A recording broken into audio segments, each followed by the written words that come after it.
My bad, I was muted. I wasn't saying anything important. I was just saying something funny about YouTube. One of the YouTube categories when you're setting up a stream, apparently, is the Warframe Companion app. There's Warframe, and then there's Warframe Companion app. In case you want to, I guess, stream yourself looking through your inventory on the Companion app for some reason.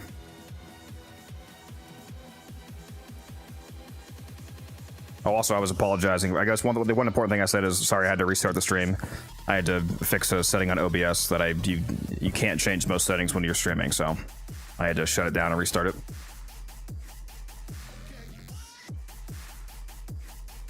We should be good now.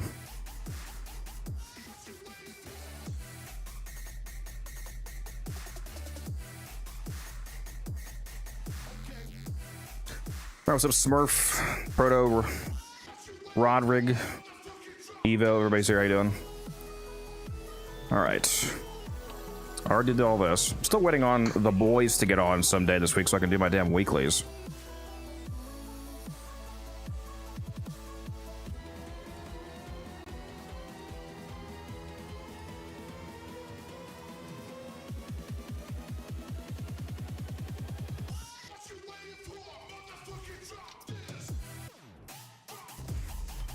Our daily forma.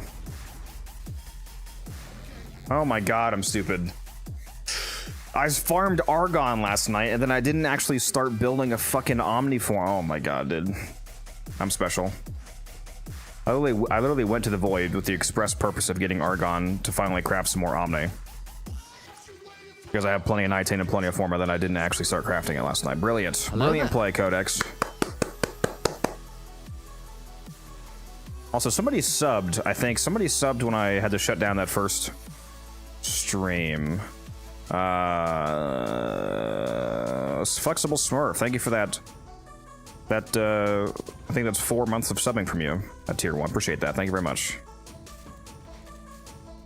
Can't believe Hydrate is still disabled. It's not. What? It's not disabled.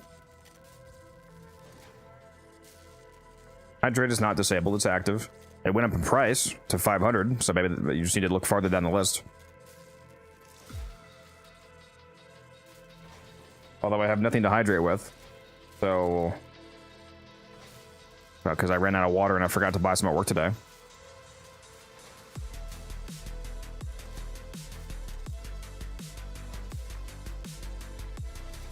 Can you please teach me how to slot a heavy weapon? Like an art gun to call down when you're on regular missions? You have to attach a Gravamag to it. You start getting access to Gravamags after you, I think, start ranking up the Vox Solaris Syndicate in Fortuna. You need the Gravamag, like, let me find an art gun, like this, for example. This one says art gun locked in the heavy weapon category, which means that I'm not able to call it down for regular missions, but if I click on it, it says weapon must have a Gravamag installed before it can become a heavy weapon. It says install now, question mark. So now if I install this, now I can equip the Kuva Ianga as a heavy weapon. It's basically like a, you know, like an Orc and Catalyst. It doesn't do the same thing, but it's an adapter similar to Catalyst and Reactors and Exilus and whatnot that has to be equipped in order to be able to use it in regular missions.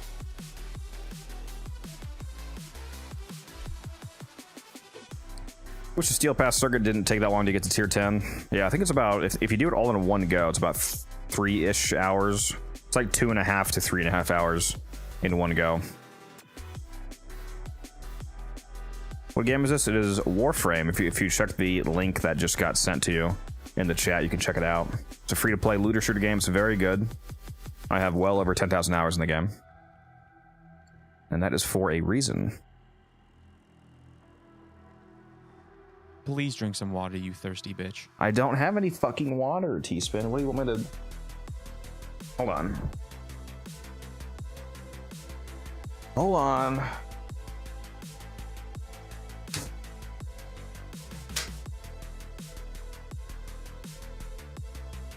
You have joined the Codex. Oh my god, Seaglow with the sub. Thank you. Appreciate that, and hello to you. How you doing? I have a Cayman Jack strawberry margarita I can crack open. 2 spins. Does that count?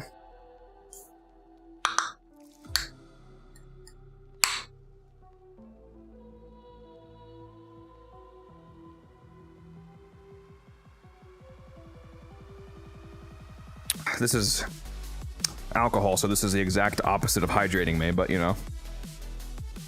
I also had a little bit of heartburn, so I really didn't want to drink this, but you know, a redeem is a redeem. I keep forgetting to buy Tums at work for the occasional heartburn. Yeah, I'm chilling, Seaglow. Thank you very much for that sub again. Appreciate that. Honestly, in my opinion, I mean, you know, you're not gonna like my opinion, but I think that like 3-ish hours for unlocking 2 of the, because that's only if you get to rank 10. Like it's only about an hour to get to rank 5 as opposed to like 3-ish hours for rank 10. In my opinion, it's really not that bad for getting some of the best weapons in the game, especially because you don't have to do it forever. Like eventually that farm is done. Like, you know, once you get all 40 weapons from all 8 weeks, it's not like it's a continuous farm like ETA, EDA, whatnot. If you want to keep getting Archon shards and, you know, like put it this way, like, would you be willing to spend 1 hour of game time to get the dual tox assist? It's like when you word it that way, it makes it seem pretty reasonable, in my opinion.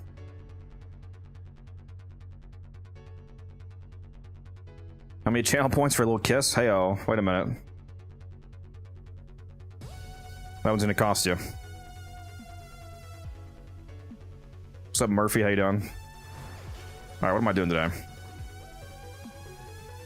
Let me hop in the voice chat just in case any of the boys are on. I bet that knocking got some of you. It always does. Just spent 3 hours farming Protea. But yeah, the grind can be... it can be rough. Oh, you know what I need to do? Oh, there's a Void Cascade up. That's tempting.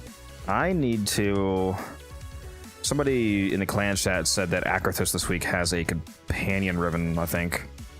And I have not bought that yet, so I need to go do a Duviri run. That's what I should do. Never want to pass up companion ribbons in case you get that delicious Verglass.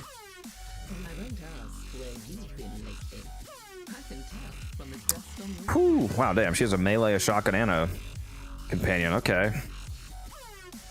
Okay. I need a good little bit of clamps then.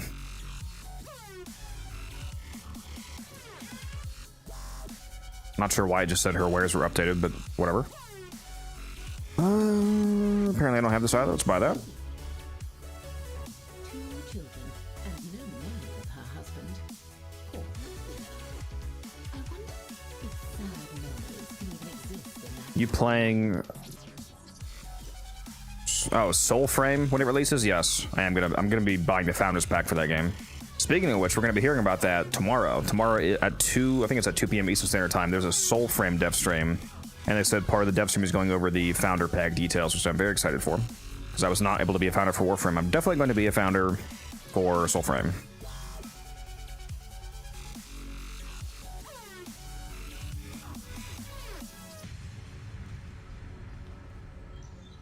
I believe in you, Leo. You can do this. What am I? Oh, I got Titania. Okay, we're cooking.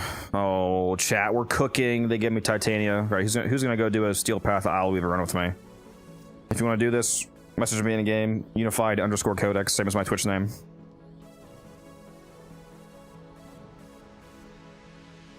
Unified_Codex. Should be a whisper. If you don't know how to whisper, it's /W space the person's name space the message. So /W space Unified_Codex space invite me. Gonna go do a Isle Weaver run or 2. We're not doing Lone Stores, we're doing Isle Weaver. Doesn't matter what your builds are, I got Titania. I'm gonna be carrying hard. Very hard.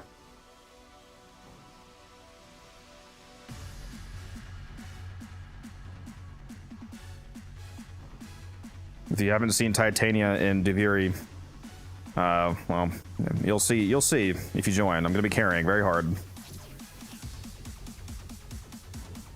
They seem to have passed the quit method. Yeah, I know. I found that out like a week or 2 ago when I was trying to do it. But I have Titania for at least this run, so.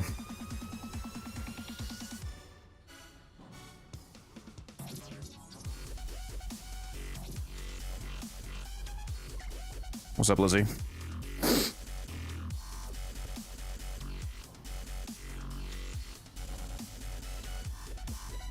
Yeah, it is unfortunate that they fixed that method. All right, we're gonna go load in. If any of you guys want to go, you can still shoot me a whisper.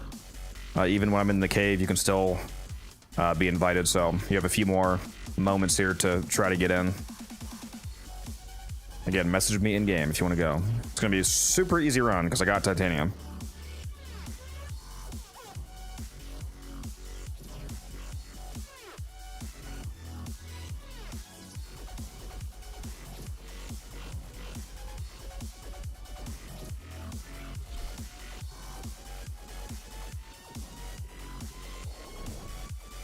Hype train ended at level 1. Well, that's okay. Again, appreciate the subs. Thank you very much, guys. I feel like if you get a hype train to like level 10 or something, Twitch has to personally send you a plaque.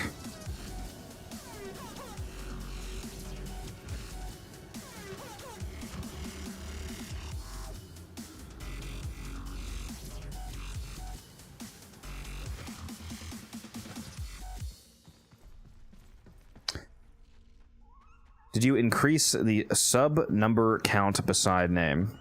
You mean the the goal tracker thing? It updates automatically if that's what you mean.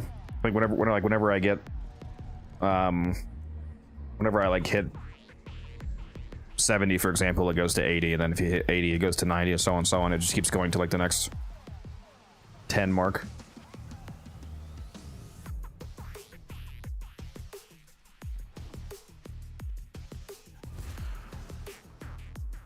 With a Warframe symbol and the letter 2. Oh, no, that thing. No, because I edited a picture and I uploaded it, and for some reason they didn't accept the file type, even though I uploaded it as a 128 by 128 PNG. For some reason it did not accept it, so I need to figure out how to actually get it to accept my file type.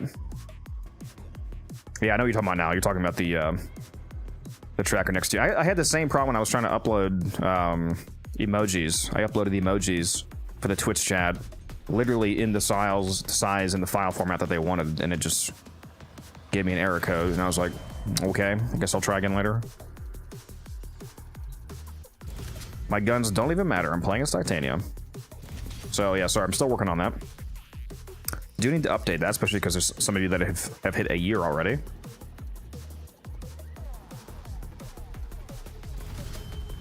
That's my first decree. 200% stats chance? Shit, I'll take it.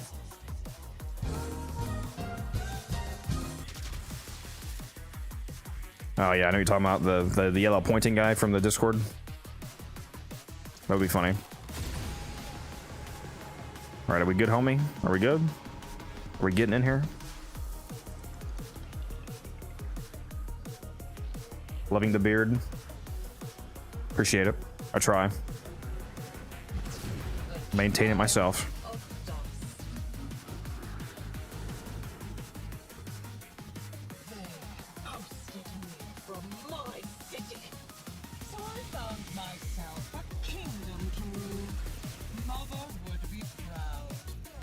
I still remember how bad the frame rate here was during the event. It was super borked.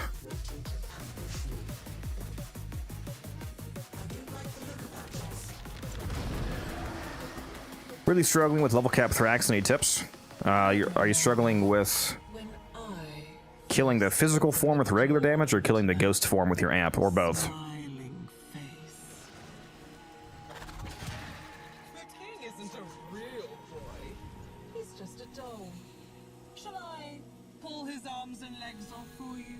Regular damage? I mean, you just gotta bring the right weapons. Like, if you want like a very specific example, like Titania's really good at doing it. Titania and Zocker are two of the best. What am I doing? What is this? Find the hidden. Oh, he's got it.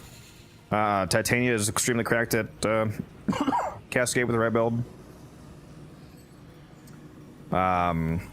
if you want to bring like regular guns that'll kill them, typically you want to bring guns that have multiplicative scaling with like galvanized aptitude and a primer like the compressor, so you can load them up with stats effects for multiplying your damage. Like the Aolak or the Stalta, the Basmu, any of those kind of guns.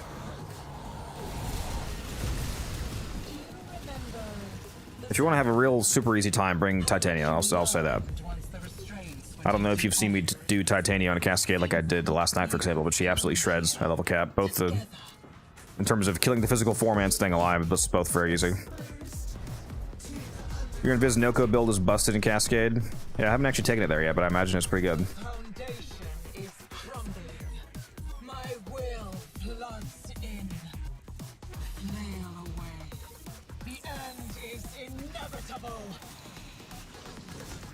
Oh, it's the Titania game mode. Would you look at that?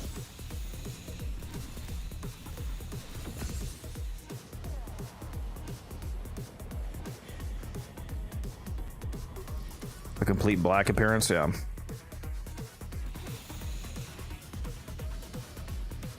I don't have this build on YouTube now. I need to add that. I need to add my Titania and my Zaku Cascade build. My Zaku build for Cascade is a Cascade specific build. My Titania build is basically just my normal Titania build. Like it's essentially the Titania I would take to any mission. The Blast, Innervate, Zada's Whisper.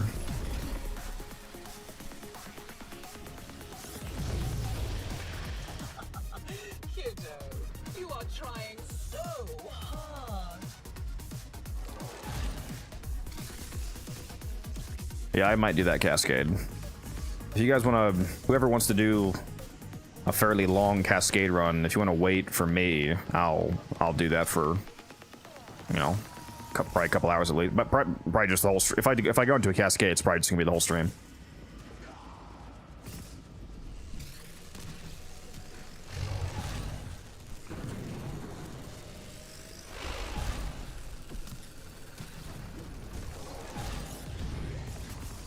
You only delay the inevitable.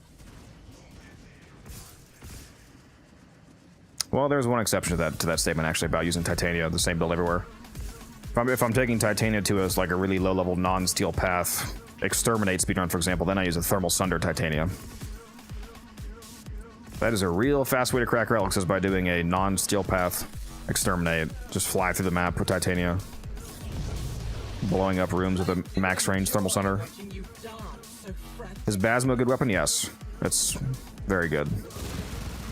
It's one of the weapons in the game that has what's called multiplicative scaling. The galvanized aptitude, or any of the galvanized damage mods, aptitude, savvy, and shot, they're supposed to be base damage, but on some weapons they're bugged basically to work as a multiplier instead of a base damage increase. So the damage increase that you see from galvanized aptitude on the Basmo is actually multiplicative to base damage instead of adding together with it.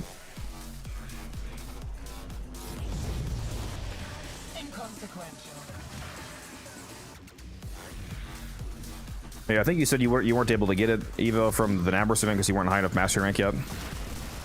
You're still not going to be able to buy the blueprint off somebody unless you're the right rank for it. I forget what rank it is though. You have a core build? Yeah, I have a core build video that I released after the pseudo exalted to exalted rework. If you want to go check that out. I did make a mistake in the core video though. Back then, I was not yet aware of the fact that catalyzing shields does not actually require you to hit a certain shield threshold. Catalyzing shields is actually bugged to where any amount of shields that you regen with that mod equipped will give you the full 1.33 second shield gate.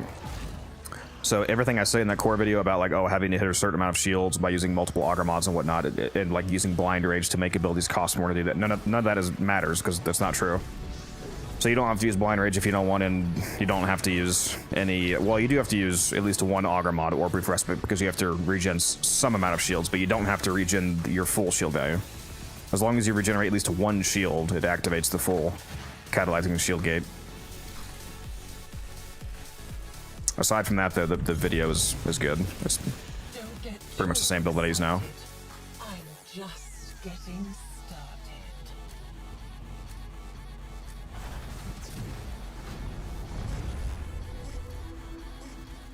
That's all from me. Oh, fire rate, I'll take it. That's all trash. That's good. Come on, give me more damage. More damage.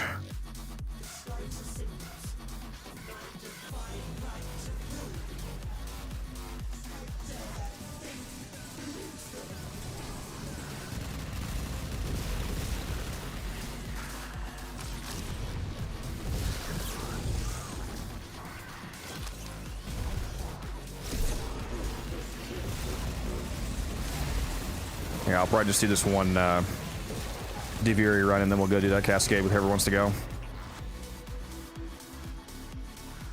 So just be ready for that.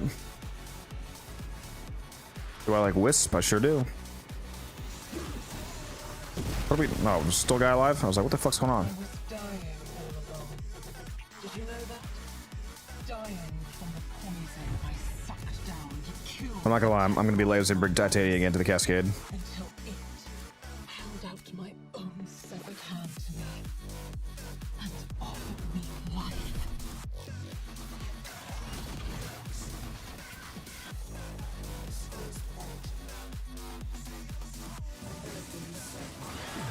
Steel Path, by the way.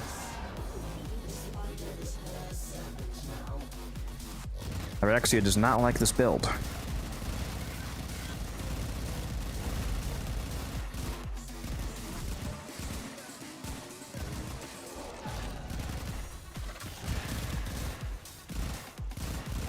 Come on, Araxia, come out. Come out to play.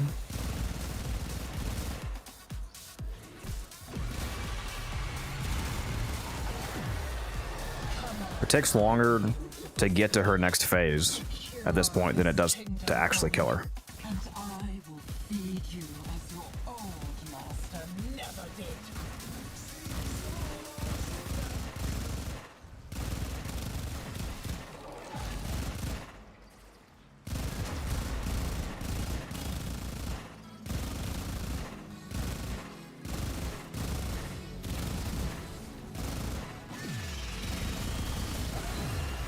Yep. Light work. Not very nice, kiddo. Albrecht wanted her to help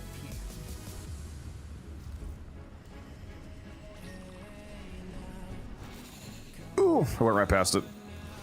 It's too fast.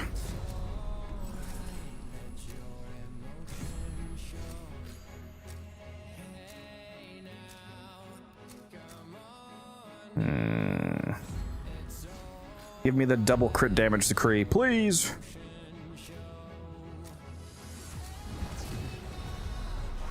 This isn't your undercroft anymore, kiddo.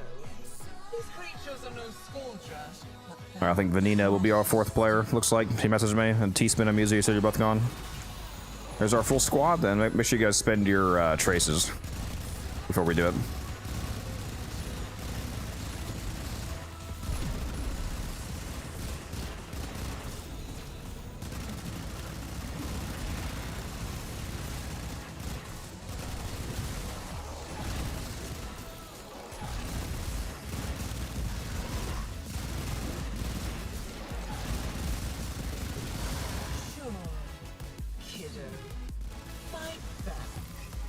Gotta remember to put my hobbled dragon key back on.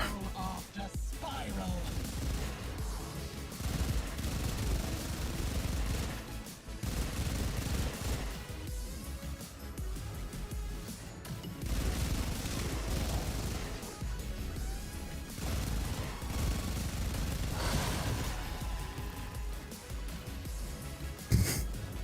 That's my favorite thing for people to do, Buzo. I appreciate that. I love when people spend their traces in the mission.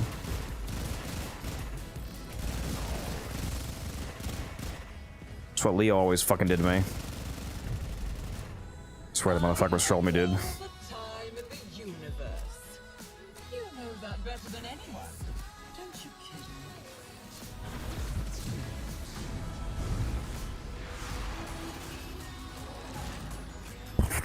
How can you be so OP? Go watch my videos. And you'll get there too, I believe in you. Also play for over 10,000 hours, that helps as well.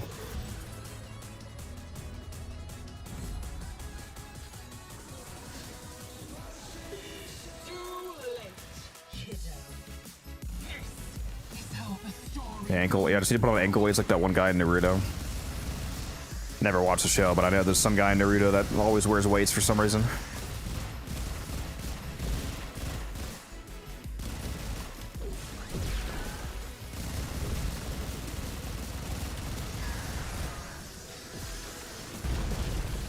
The loadout thing says you're running Revenant. That's because I am. My normal loadout currently has Revenant equipped, but the Duviri loadout doesn't display in the Twitch screen.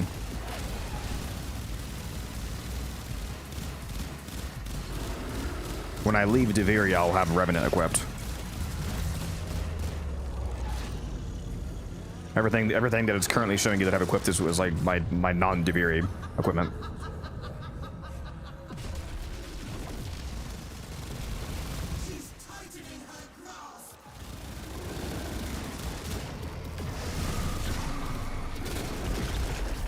Get out of here, little bro. Oh, she's vanished for now, but she'll climb back up the water spout again. All right, light work. Light work.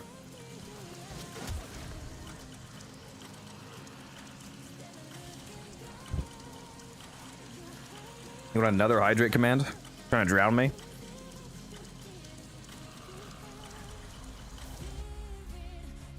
I really wish I had some fucking water right now, actually. Oh, I should have bought a pack for I left work today. I better remember tomorrow.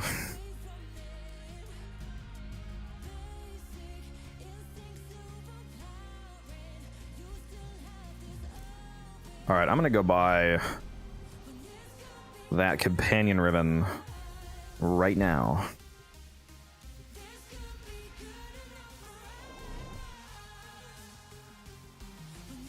Margarita, it is a margarita, strawberry margarita.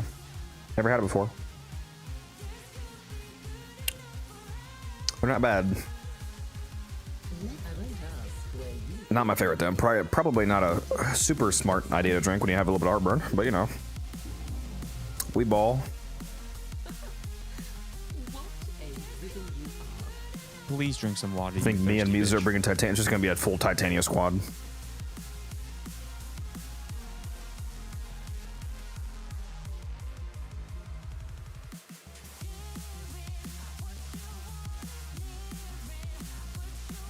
You know what?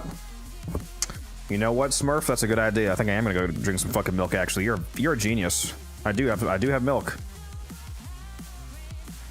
Let me unironically go gulp down some milk right now. I'll be right back.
All right, Smurf, I love you.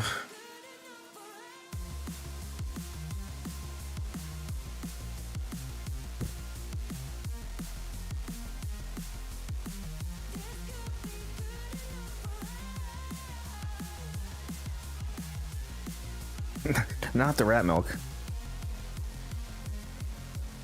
Weird bugs where damage is not registering for some reason. I have not seen that, I don't think. That's unfortunate, though.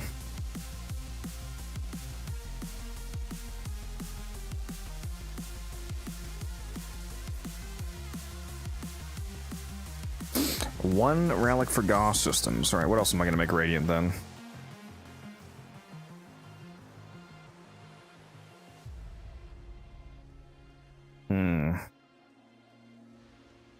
Oh, I guess more Icarius, actually. I still have those, don't I?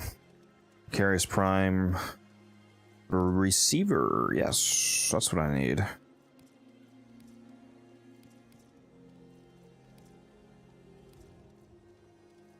Do this one.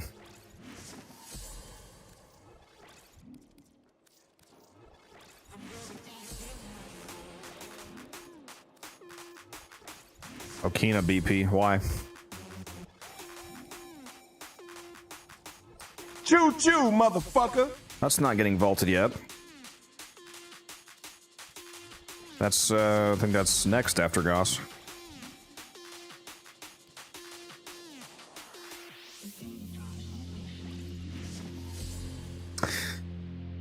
Thank you, Sergeant. Appreciate that.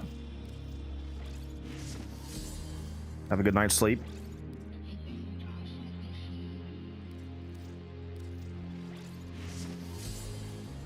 Yeah, but why are you trying to get them, though, T-Span?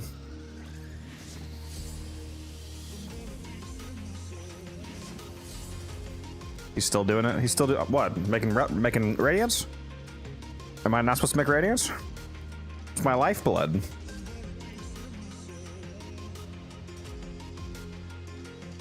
Kina sells for crazy amounts when the Incarnate comes around. That's true, the price probably does spike up, doesn't it? Is that what's available right now? Is that this week?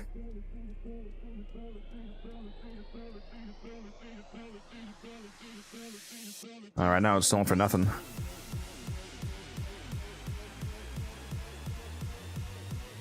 What does it sell for?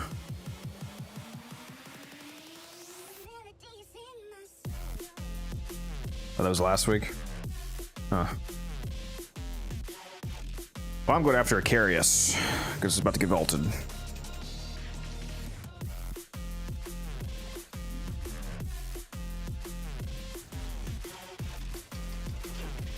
Onward to Titania.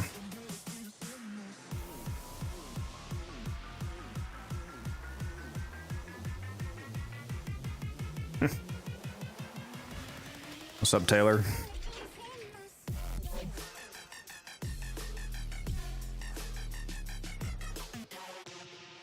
Almost went into that without Matter Eye on. That would have been awkward.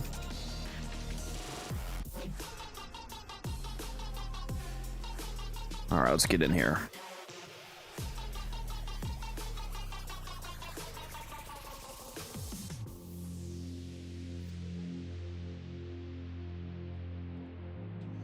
Why is there so many looks in here, bro? Which looks is the look that you like? It's your Warframe. What do you mean?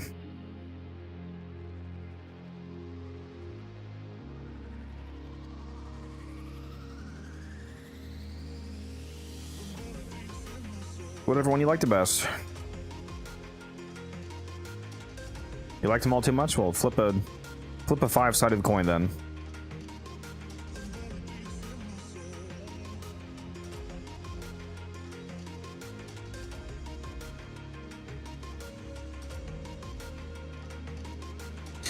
Can you drag me into the voice chat so I can close stream? Can I drag you into the voice chat so you can stop supporting me on stream? That's crazy, bro. That's crazy work. But sure, I guess.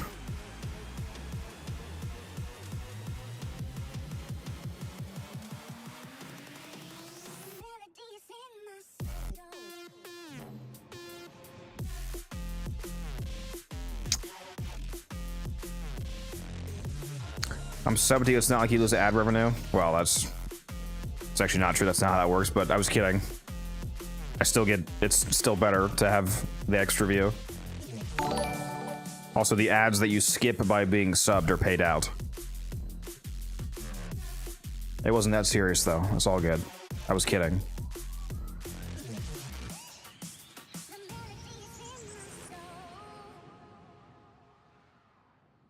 Thank you, Funny Bone, for that follow. Appreciate that.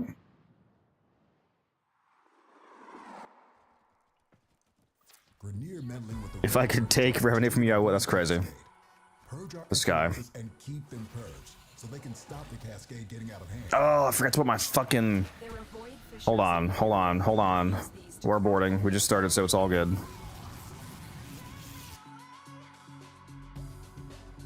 I need to put my Hobble Dragon key on. My bad.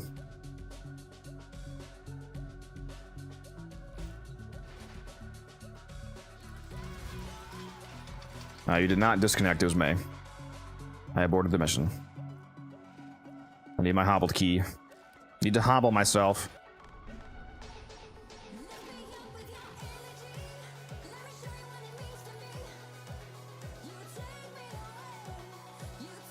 The aborts for the incorrect builds. I mean, it wouldn't be a Codex stream if I didn't have to abort a mission 17 times because I forgot something.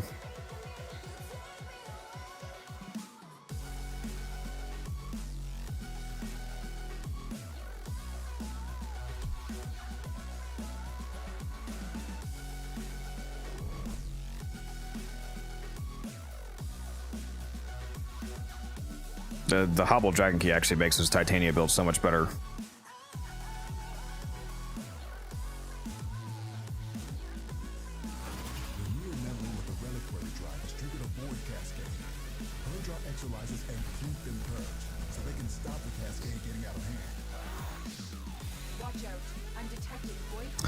But yeah, I do need to finish that, the sister I currently have, that's true. It has not been there that long, though, relax. I bought this less than 2 months ago.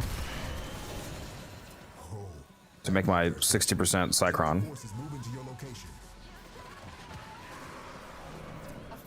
You want to attack with me, Benino?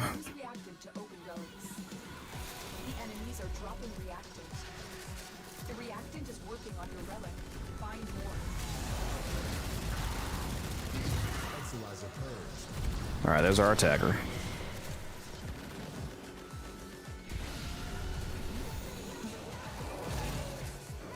Ever thought about using Hobble on Titania? Yeah, it's really good in Fisher missions, especially because it lets you pick up the double strength corruption buff on Titania and then recast with it to get the the double damage basically. But you don't have to worry about the absolutely insane amount of speed that it gives you, since the amount of speed from the augment scales with strength, obviously. So typically, when you get that much strength, you're like uncontrollably fast. But with the Hobble, it's a lot more manageable, and you get all that damage.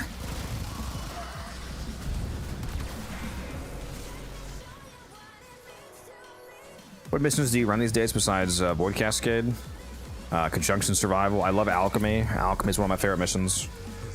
Those are the three main things, Conjunction Survival, Alchemy, Void Cascade, and then aside, my weeklies, obviously.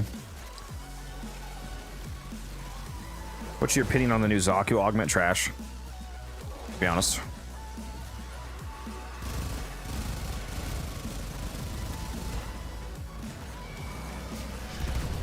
We need to mark a Thrax.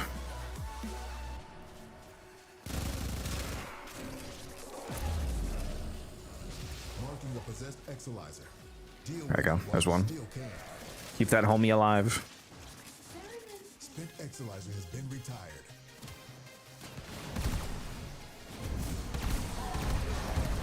Got an angel here too. Wakey, wakey. That's all we have time for.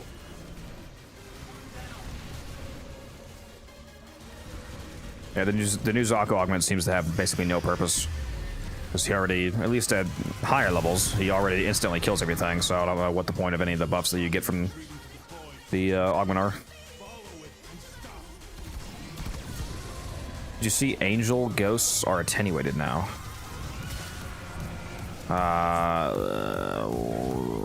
Like the ethereal form of the angel?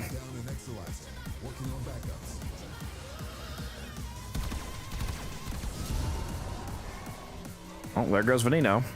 Okay.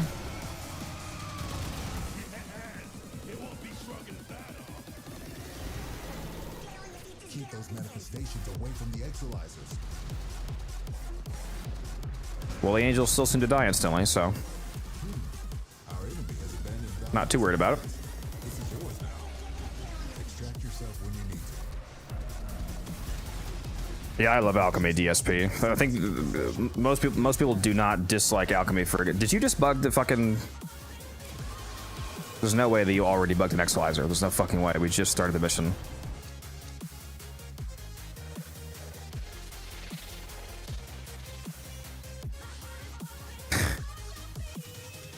Bro. Okay, so we just lost a squad member and bugged an equalizer on the first rotation, so I'm leaving this fucking mission.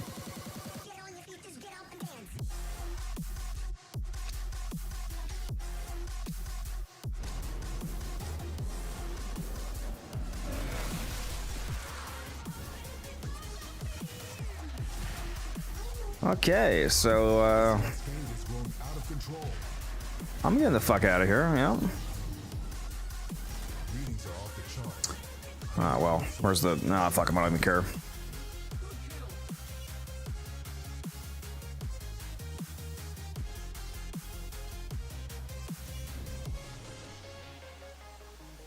Exolizer suppressed.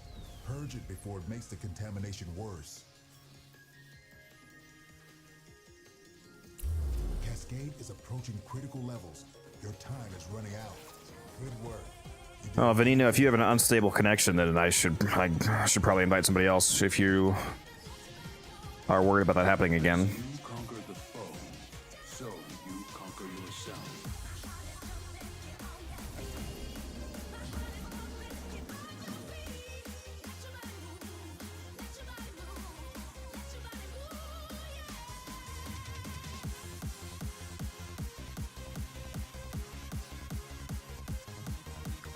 Yeah, Leo, if you want to Please join, drink some message water, me. You thirsty bitch.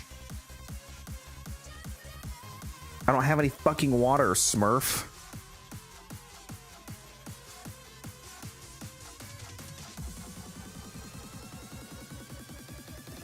Whoever wants to be the fourth, just shoot me a message in game. Unified_Codex. I will take a sip of Cayman Jack. Mr. Rodrigue says he wants to go.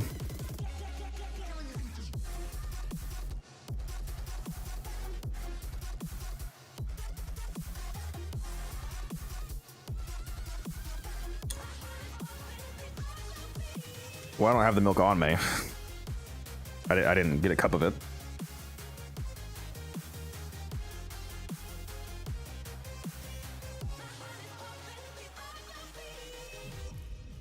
Okay, so let's not bug the equalizer this time, please. That'd be great.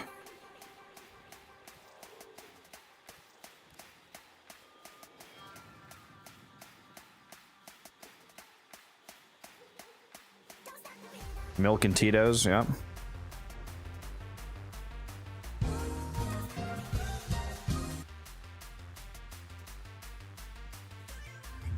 Where'd you get those floors from? I just changed the colors. If you go to equipment, backroom appearance, you can change the colors of the walls and ceiling and all that. What's up, Yoke? How you doing? Yeah, I got it from IKEA. Yeah. Actually, no, it's got to be legally distinct. It can't be IKEA and Warframe. It's like I got it from IKEA. How am I doing? Well, that depends on whether or not my clanmate here can not fuck up the equalizer this time. I know it was you, Musa. I'm gonna abuse you for it. When you're meddling with the reliquary drivers, trigger the void cascade. Purge our exolizers and keep them purged, so they can stop the cascade getting out of hand. I think you're gonna be the attacker with me, by the way, Rod. Spitting out contamination. Use your void power to purge it. Watch out. I'm detecting void fissures nearby. Do you have a matching relic? Oh, that got their attention. Enemy forces moving to your location. Yeah, we'll do the weeklies then if you're gonna be on, Taylor. Found a fissure. Look out for reactant. The corrupted enemies are dropping reactant. Collect it to open the void relic. Reactant is working on your relic. Find more. Exolizer online. Alright, give me that corruption. Give me... Cracked open. Finish your mission to I might as well throw down a Knight of Spectre, fuck it. There is 4 brief respite here. Oh my god, we did not need this many respites, guys. I should have changed my aura. Holy shit. Purge it and make it work for us.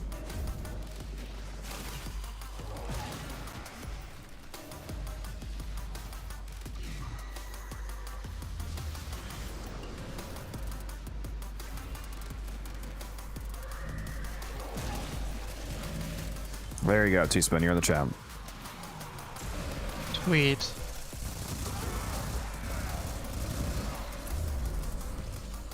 Marking a possessed Exolizer. Deal with it while you still can. Exolizer spent. Oh yeah, you're not modded. Let me fix that, Taylor. I forgot when I timed you out the other day because you were being a naughty texting and driver. It took your mod status away. There we go. Now you're modded again. What's up, Pixie? How you doing?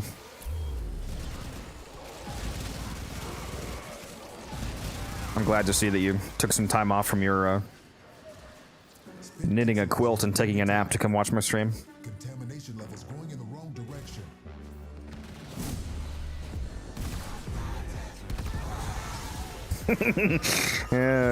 Yeah. Oh, I had to. I'm sorry. I did take a nap though. Yeah, we know. We know.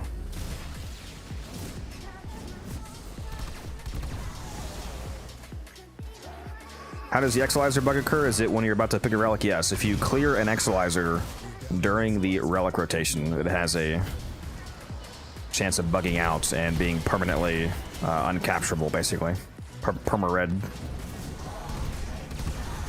It was a fantastic. Yeah, I should probably take naps to be honest. I should start eating my lunches at work on my 15-minute break and then spending my actual half-hour lunch to just take a little cat nap in the break room. I better be revitalizing.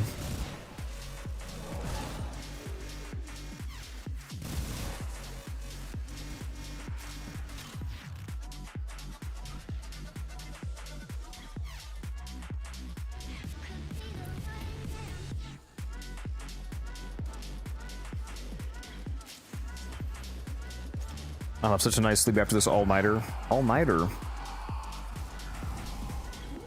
Oh, where's the Acolyte?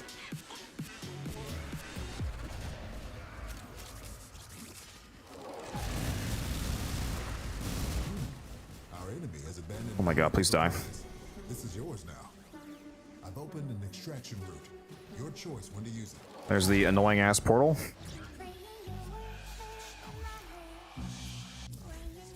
Yeah.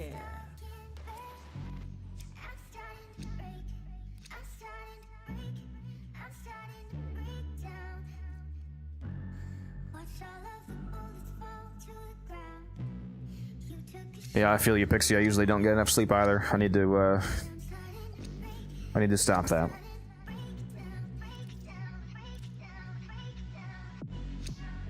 That's why I try to end these weekday streams by 2 a.m. so I can still get enough sleep before I go to work.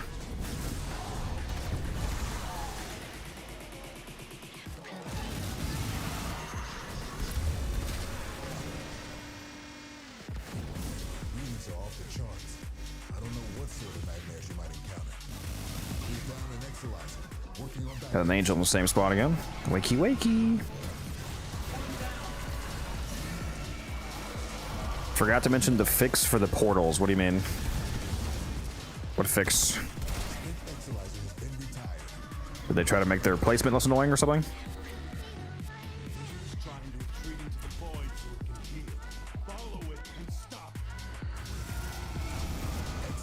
Yeah, I don't work until 12:30, so even if I stream until 2 a.m., I can still get 8 hours of sleep. 'Cause I live really close to work too, so even if I wake up at like 12, I can still make it to work for 12:30. So it works out. I try to get up at like 11:45 though, but even so, I can still get enough sleep. Even if I, you know, some nights I stream until 3 a.m. instead of 2 a.m. Even that is not, it's not too bad. I'm asleep by 4.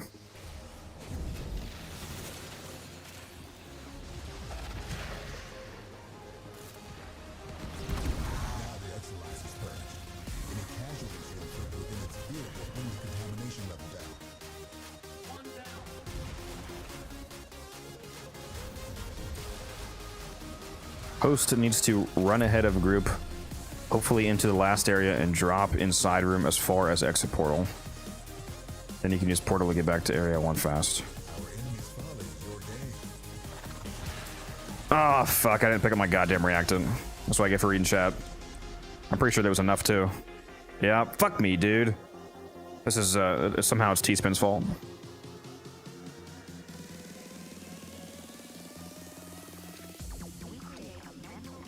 Hey, I didn't bug the Exilizer last time. Yeah, we'll throw that on Musa. Well, there goes my rare drop. Fuck me, man. I'm never gonna financially recover from this, guys.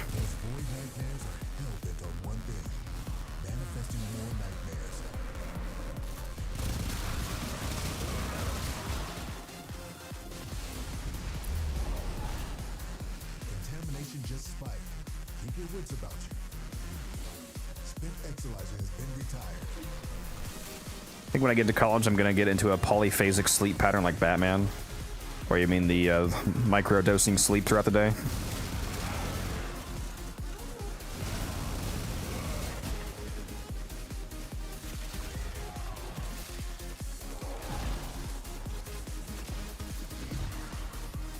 Contamination spreading. Collected enough reactants to open the zone. Exilizer spent. Meow.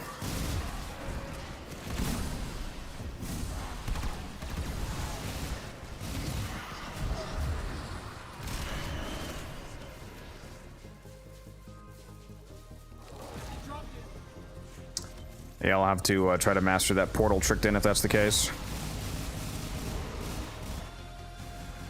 Yeah, that would be a convenient way for getting back to room 1 faster, I suppose. If you can get to spawn by room 3 in a non-insanely annoying location.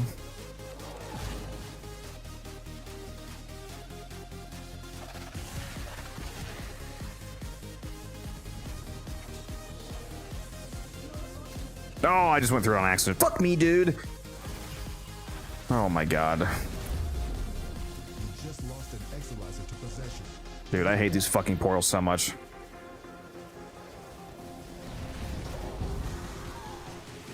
Where's this fucking acolyte? Why is it still alive? There you go, problem solved. Any nearby attackers will degrade the Exilizer's performance. Clear them out to get the system working full steam.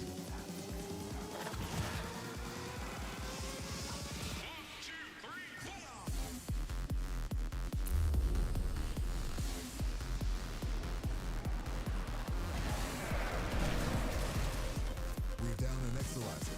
Working on backups.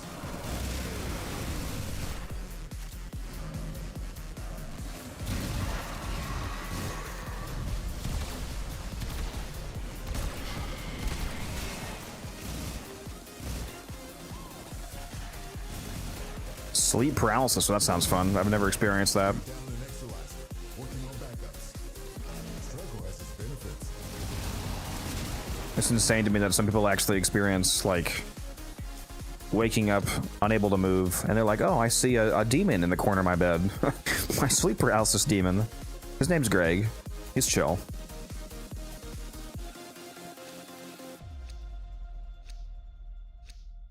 KRS receiver. Nice, nice, nice, nice, nice. Game's trying to make up for me missing that last rotation.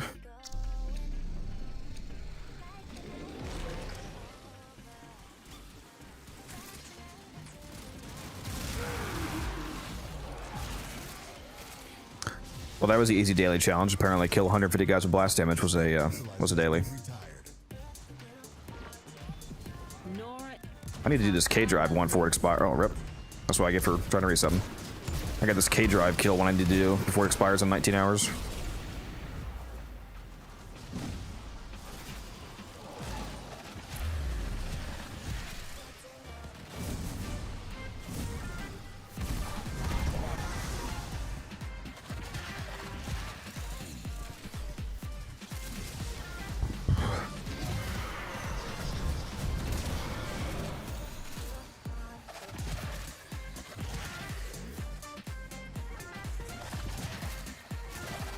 Need to get my corruption back.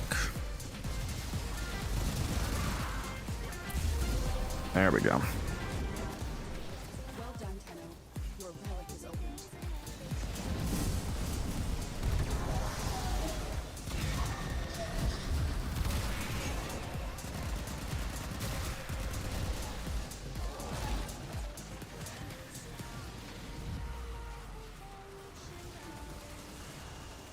Yeah, that's insane, Smurf. I would like to never experience that.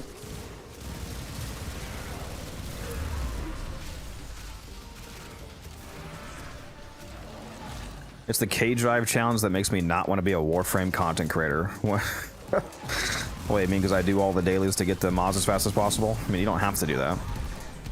I just do it so I can try to do the video quickly. There's plenty of people that haven't put out a video on it.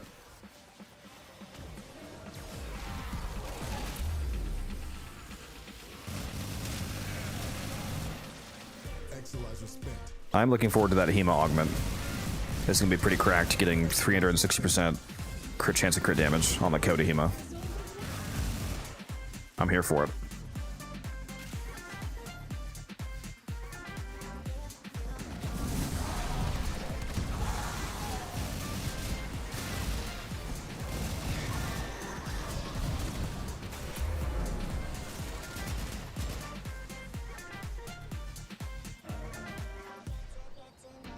Wow, Muse is saying something nice, crazy. We're down an Exolizer, working on backups. Enemy bounty secured.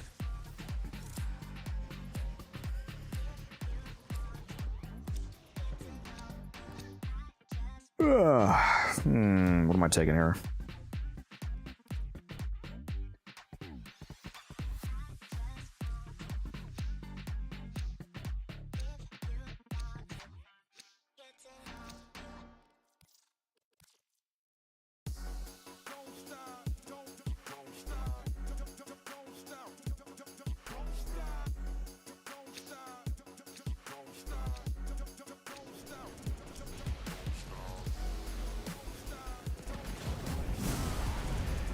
I think for the Saturday stream, I might spend a.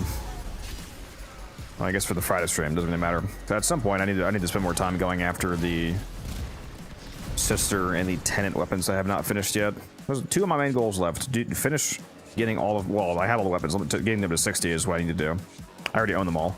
I need to finish getting all of the tenant and the lich weapons to 60%. I already have that all done for the Coda. And then I need to get the ephemeras too, and I need to finish getting the accolade glyphs.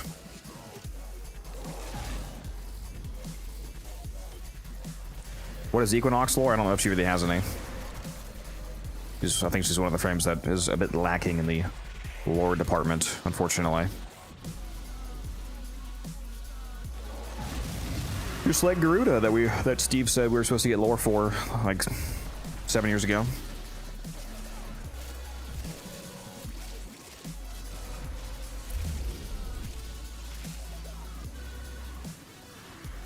Well, in my case, Pixie, I'm just going to spend plat and buy them. I'm just going to go on the market and buy high percentage weapons with an ephemera so I can knock out two birds with one stone. Using my mildly excessive amounts of platinum, I've figured I might as well actually use it on something helpful for myself. Oh, I went to the fucking portal again, dude. God damn it! The portal's in a very dangerous spot. Somebody just redeemed do a catalyst / reactor giveaway. Okay. Well, it's a good thing I'm still corrupted because I went through that shit and it takes your abilities off. So that's really fucking annoying. Yeah, I really hate that so much. We're down an Exolizer, working on backups. The void has manifested something other than a nightmare. All right, give me a second on that giveaway, guys. I'll start that in a moment. Oop, never mind, I'm taking those. We're getting a lot of rares this round, I like it.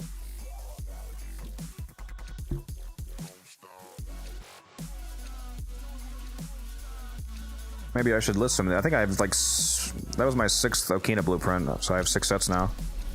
Maybe I should list those for when the next week comes around.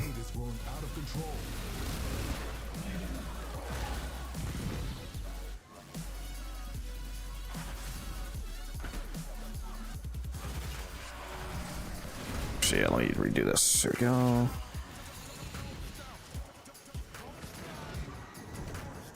All right. Let me do this giveaway.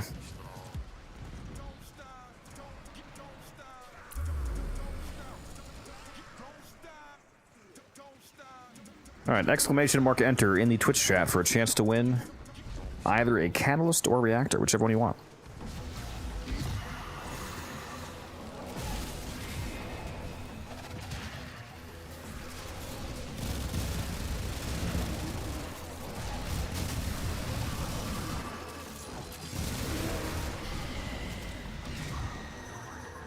Thoughts on what I should do as a new player playing for a week? I should close to 99 quests by now. Well, one, check out those 2 videos that just got linked. Those 2 videos are very useful for new players. And yeah, just work on clearing out your star chart and doing the main story quest. Those are basically the 2 most important things that lead to unlocking 99% of content in the game.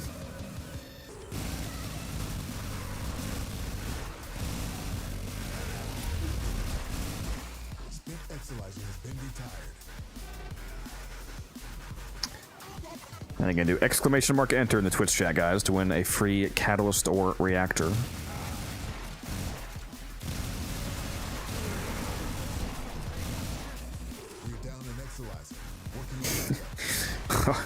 Okay, Smurf. All right, bud.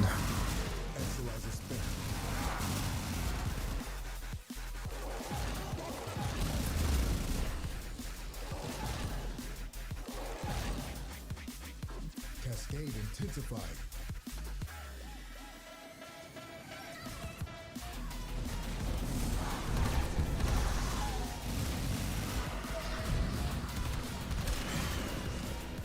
Yeah, I have very mixed feelings about the teacher quest. I feel like it did a much better job of introducing Teshin as a lore relevant character than it did as an actual modding guide in a lot of cases.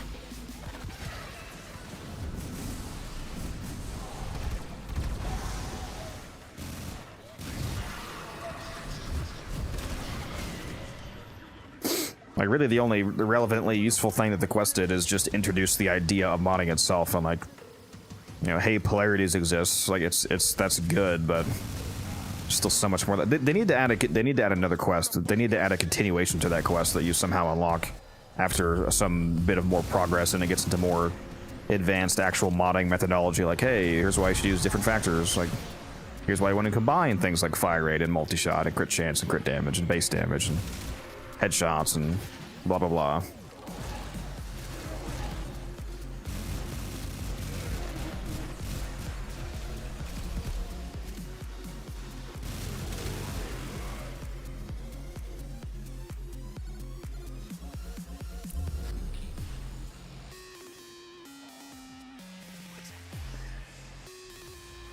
What master rank are you, Daniel?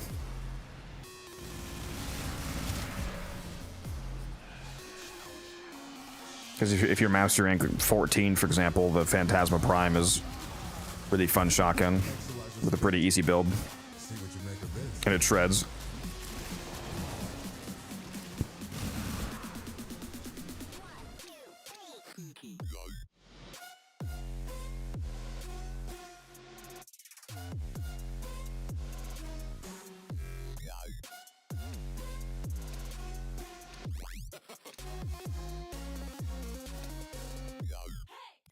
You're actually gonna give me a fucking stroke, Smurf.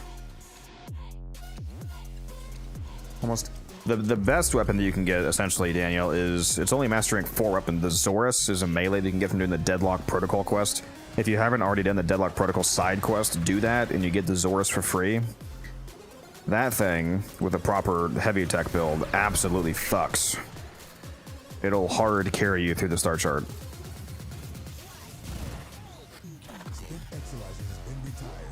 Alright, let me not go through that portal again.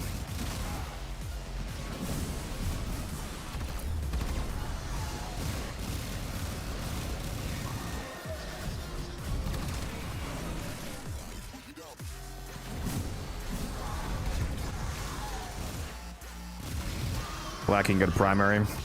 The starter primary that I recommend to new players is the Heck, with the Scattering Justice augment on it. Working on backups. You're MR10 though, so you do have some more options to. If you, what could you do? I mean, you do have access to liches and sisters, but I don't know if you've done any of that yet. There's some good Tenet and Kuva weapons. You can use the regular Phantasma at Master Rank 9. The Prime is at 14, but if you just want to use the regular, because they're almost identical to be honest, that's only 9. The relic has been cracked open. Finish your mission to find out what's inside. Zorus should be a cannot sell weapon. Yeah, that's true. It is amazing how many new players have gotten it and then got rid of it. Because they don't know how to mod, so they thought it was a bad weapon, and then they realized the mistake later when they have to spend 100,000 standing to get it back. No, we don't have any marked Thrax. Well, I wasn't gonna mark that one. I'm gonna mark one at the next room. We're down an Exolizer. Working on backups. This discovery might interest you.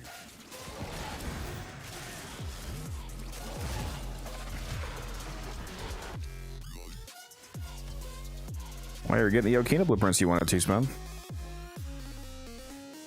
Finally. I've been running only Okina blueprints for about 2 weeks now. Alright, let's see who the winner is of this giveaway. It's been long enough time. Pixie, please. You are the winner. Let me know what your in-game name is and which one you want between Catalyst and Reactor.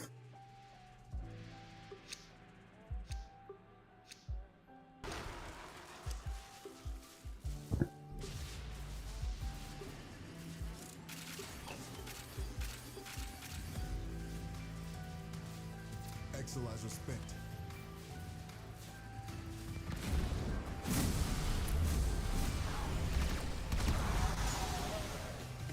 I mean, to be fair, guys, only 6 people entered the giveaway, so pretty high chances of winning for any individual person. You just lost an Exolizer to possession.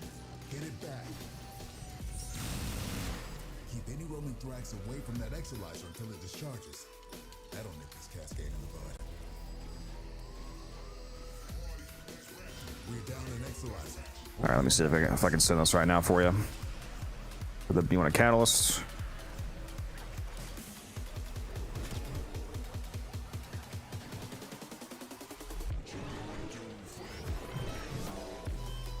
So it's the same name.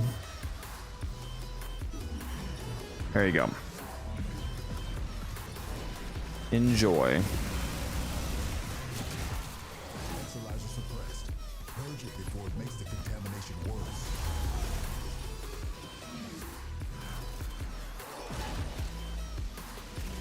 New to this game, my friend told me to open the Steel Path. How do I open it? I'm still MRA.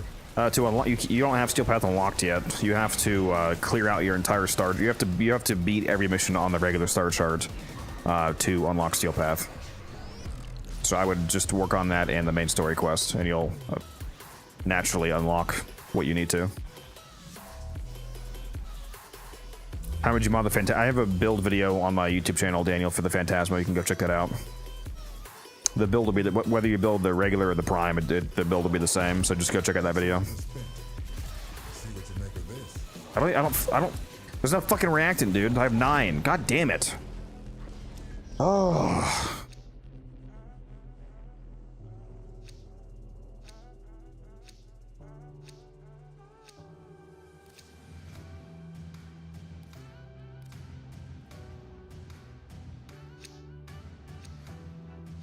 This is definitely not going as well as the other one where I didn't miss like any relics. Holy mother of momentum.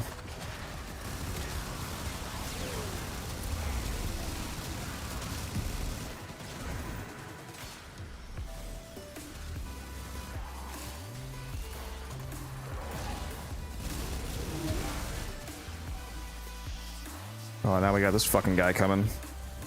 You can spawn on me? Sure is. Get out of here, violence. Try to nullify me, buddy. Mm-mm. Mm-mm. Spent Exolizer has been retired.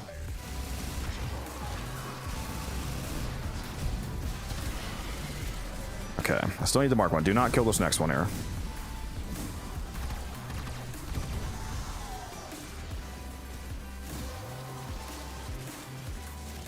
That's it. You opened the relic. Finish your mission and we'll take a look inside.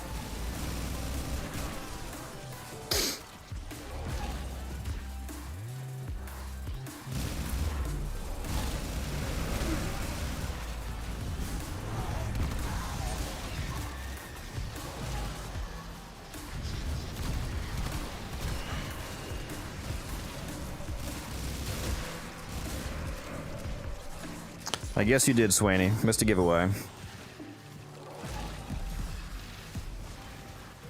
Managed to get a Panzer, Vulpa, and farming has never been better. Not gonna, yeah, Panzer Vulpa is pretty much the best all-arounder pet. Now you just gotta get the good mods for it, the bond mods and whatnot. Make sure you have fetch on your Vulpaphyla for the extra loot suction radius.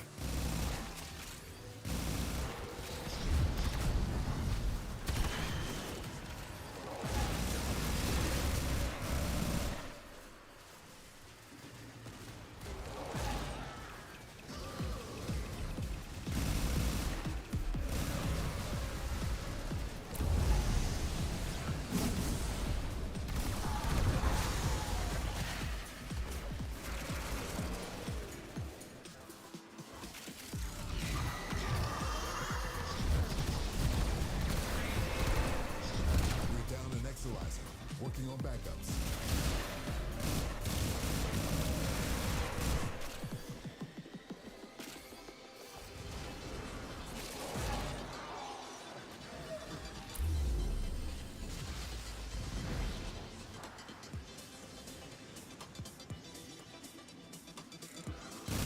Spent Exolizer has been retired.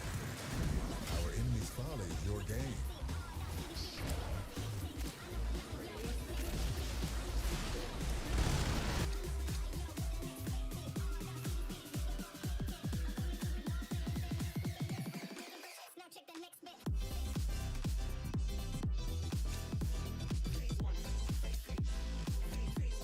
Alright, we got a double credit we can come up, don't we? I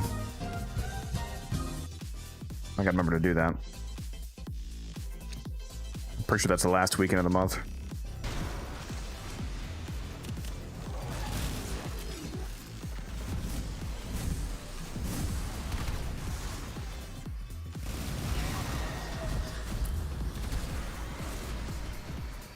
Yeah, I need credits too. There's a double credit weekend coming up though, so should be able to grind some out. I might see if I can do the secure elective method and get like 500 million.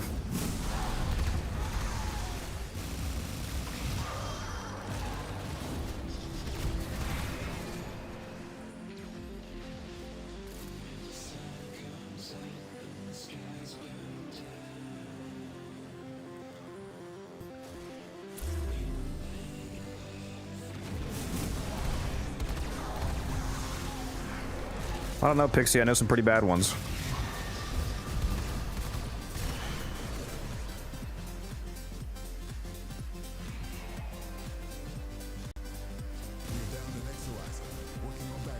Well, that's not the only credit farm, Smurf. You can also do the Legasite Cache or the Secure Elective Orb. The actual most credits per hour is the Secure Elective Farm if it's done correctly.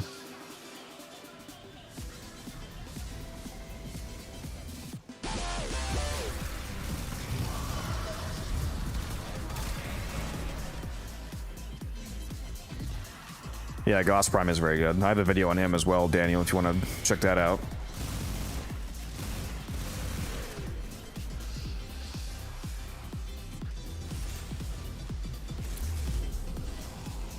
Exolizer spent.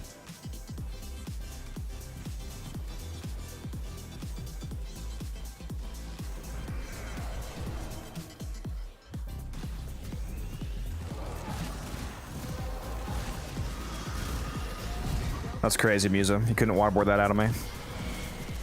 Spent Exolizer has been retired.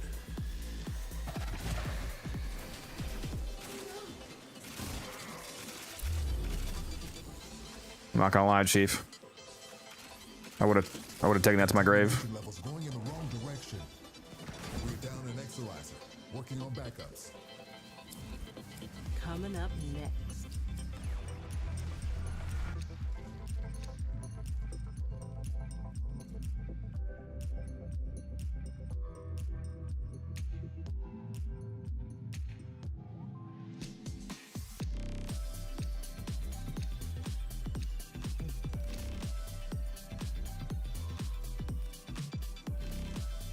Hey, tips on good credit farm as a newbie. I'd love to get at least one Umbra mod max, but I don't have the credits. Don't worry about maxing out rank 10 mods. You should only be getting those to like 6 or 7.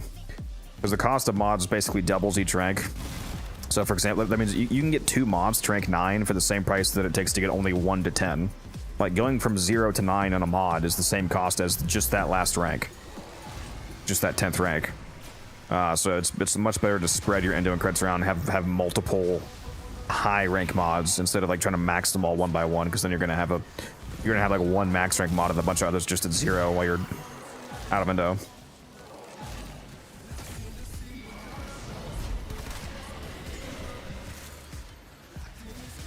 In terms of credit farms for newer players, the earliest credit farm that you have access to is the index. After you do the Glass Gambit quest. You don't actually have to do the Glass Gambit quest to make it tax you there, but if you want to be able to start the index yourself, you have to do that quest, side quest. Then a better credit farm that you get later is after you complete the Hex quest, you can do the Legacite capture method. But yeah, if you need a quickly accessible method, it's going to be the index.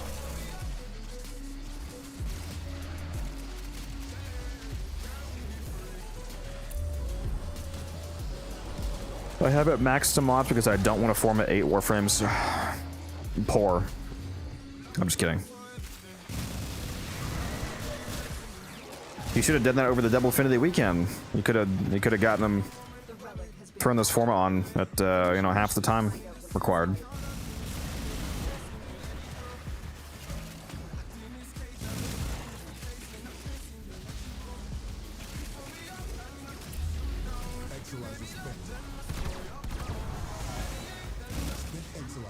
The intrinsics, real.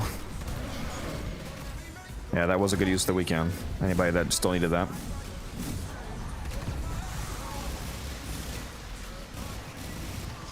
That's what I recommended a lot of people do, is finish intrinsics. Easy mastery, just good stuff behind the intrinsics, especially if you don't have commander rank 10 yet. You definitely want to get that for the elite crewmates. We're down an Exolizer, working on backups.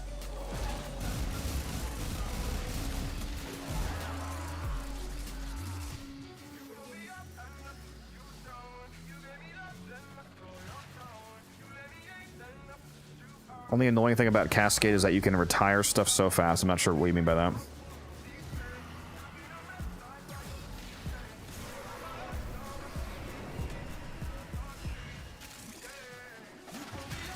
I hate Railjack. Well, you don't have to actually do Railjack to level your intrinsics, basically. You can just go do a Void Storm survival. The only part of the mission that's actually Railjack is before you board the ship. Once you board the ship, it just turns into a regular survival. But it's still Railjack, technically, so you get intrinsics. But I mean, it's barely any Railjack gameplay. It's basically just a survival after the first, like, 5 minutes. And you get to crack open relics. It actually astounds me how hard people think it is to get intrinsics, just because I think most people just don't understand how, like, the intrinsics are from affinity, so if you just stack a bunch of affinity multipliers, you know, affinity booster, affinity weekend, Smeedy Kavat, go do a Void Storm for the Fisher buff, stack all those buffs on top of each other, you can get intrinsics insanely fast.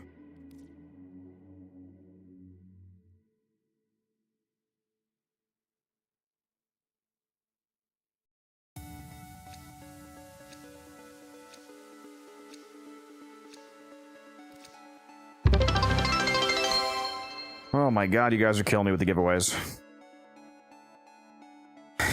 You guys always wait until I'm gonna fucking cascade to redeem all the giveaways. You motherfuckers! Hold on. Hold on. Let me go hide somewhere again. Chimera, thank you for the follow, appreciate that. Exolizer has been retired.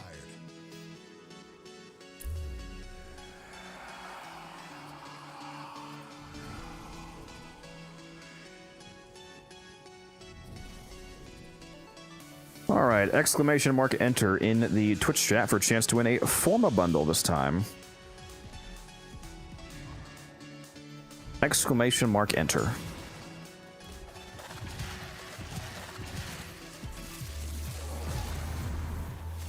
And yes, it is unfortunately only in Twitch chat, not YouTube. So make sure you hop over to the Twitch chat if you want to enter that giveaway.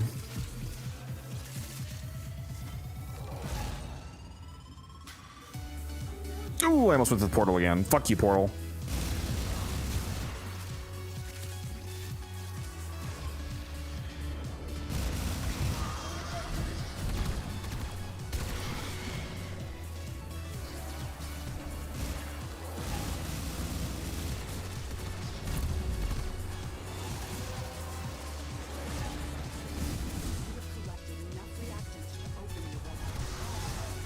You know, I've been playing Warframe for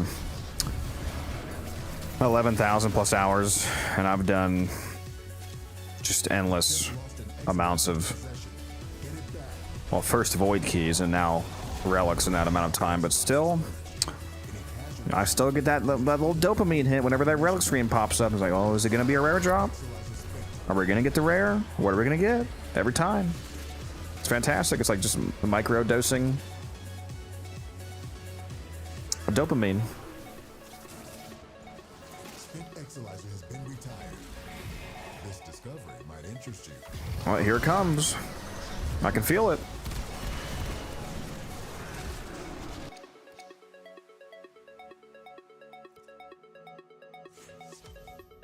Just described a gambling addiction. No, I can stop anytime I want. It's fine. It's fine.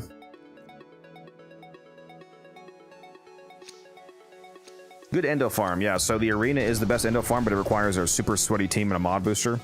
If you want a more passive endo farm, you can do arbitrations, and they drop IA-10 sculptures you can fill and turn in along with raw endo drops. Also, strangely, alchemy, steel path, fisher. Well, yeah, on steel path specifically, because there's more enemies. Steel path, alchemy fishers seem to drop a surprising amount of endo on the side, and you get to crack relics at the same time. So. Also, farming, this is, again, a lot of people are getting triggered when I say this, but farming platinum can also just be an endo farm. Like, instead of directly farming endo, if you have access to any decent platinum farm that you like, you could just farm platinum and then buy sculptures. It's like either way, you're spending time farming. It's just a direct versus indirect, so if you want to do it that way, there's also that. Like there's no difference between if you spend an hour farming endo versus you spend an hour farming platinum to buy endo. Either way, it's an hour of endo farming in the end.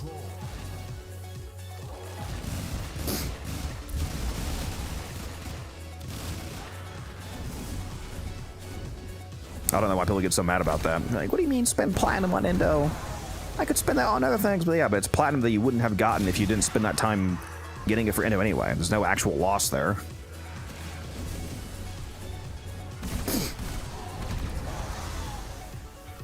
Like if you spend an hour doing something that doesn't generate any platinum, but it does generate endo, then as opposed to spending an hour doing something that generates platinum, you're getting platinum that you wouldn't have generated otherwise. So like either way, like there's no actual loss spending it on endo because you wouldn't have had that platinum.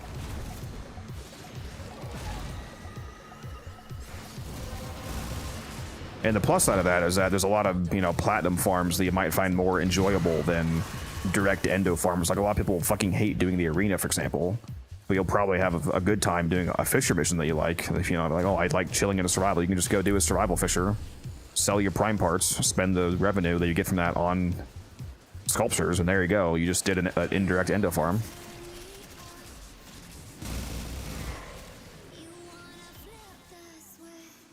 Personally, I love doing syndicate missions to get statues because you gotta look around anyway.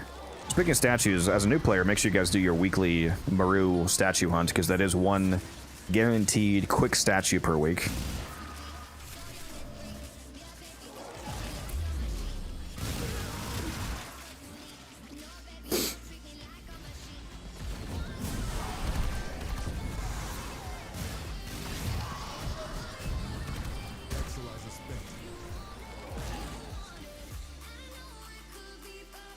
I have Protea, Lavos, and Sevagoth. Which one should I craft first? I mean, the answer is whichever one you want, but if you want me to pick one, I would also say Protea, like somebody else did. Protea is probably my favorite of those 3 frames. They're all exceptionally good Warframes, though. Like, you cannot go wrong with any of those.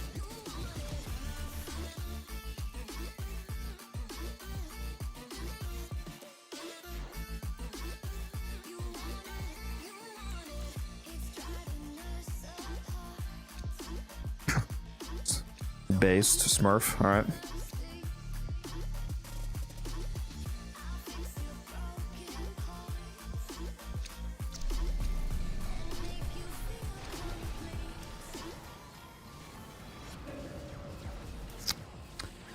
Wish I had her ephemera. What, the Prime Ephemera? The Temporal Prime? Yeah, every time that I have that ephemera equipped on stream, I get asked 50 times, what's an ephemera? What's an ephemera? What's an ephemera? And then I have to tell them that they can't get it because it was a Prime Ephemera.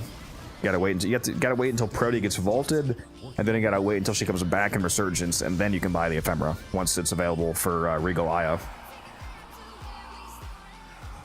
Way down the line. Oh fuck, where is he?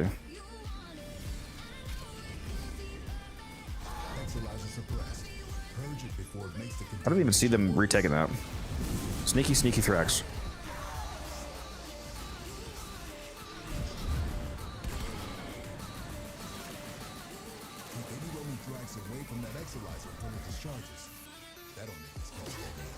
I'll nip this cascade in the bud. That's it. You opened the relic. Finish your mission and we'll take. Alright, do we have a Mark Thrax right now? Nope, I think we killed it. Let's keep this next one alive.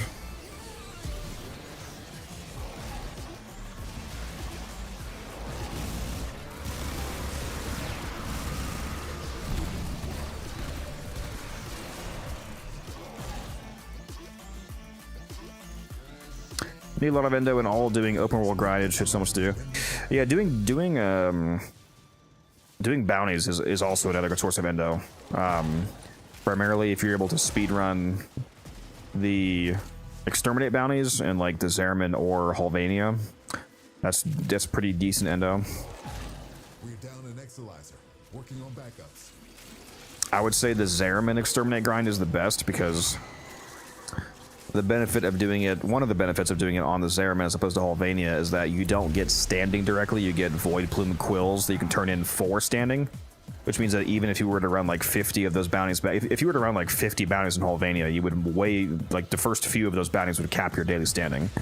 But if you run a billion bounties in Zeraman, you never cap your standing because you're not getting standing, you're getting quills, and those quills are actually continuously useful because you're just stacking up quills that you can use to turn in over the next few days or weeks or whatever, however much you farm.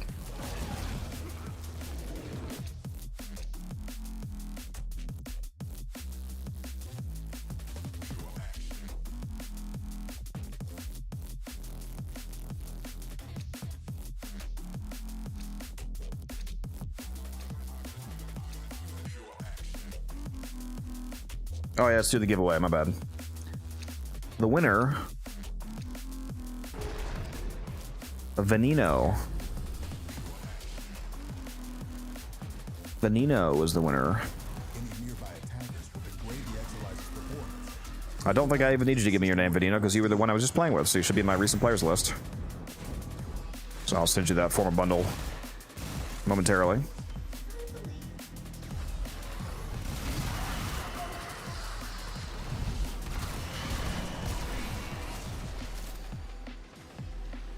Let me get somewhere safe.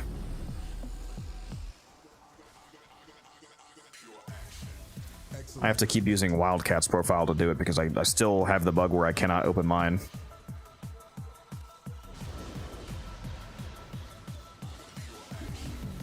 Very annoying. There you go, Benino. Just sent you that form bundle. Enjoy.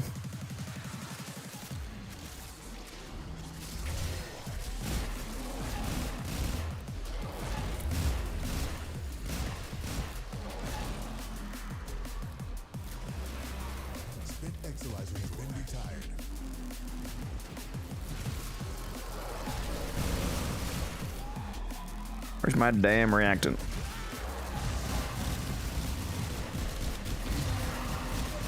There it is. Well done, Tenno. Your relic is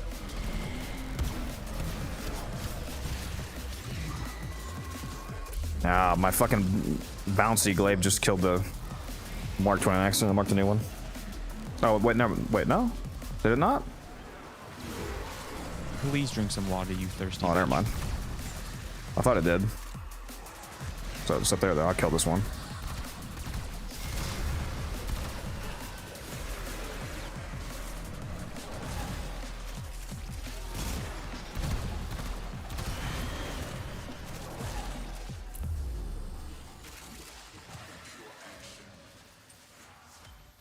Trying to give me heartburn, Smurf. We're down an Exolizer, working on backups. Our enemy's folly is your game. Oh, fuck you, Smurf.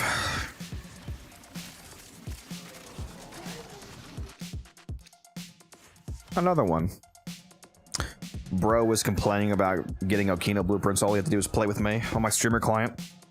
Let me get 3 of them already.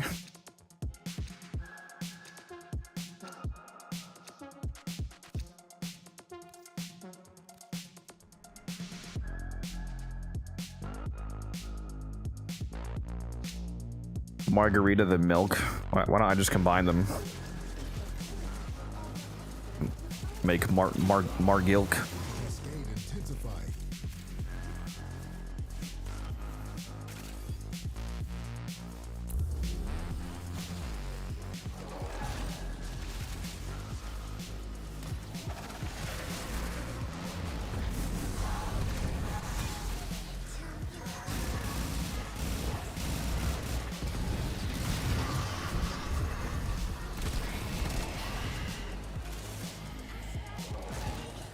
I had to pull out the golden gun, these motherfuckers.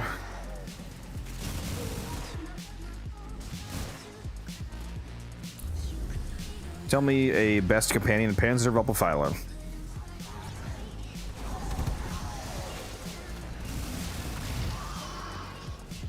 If you want the best all-rounder companion.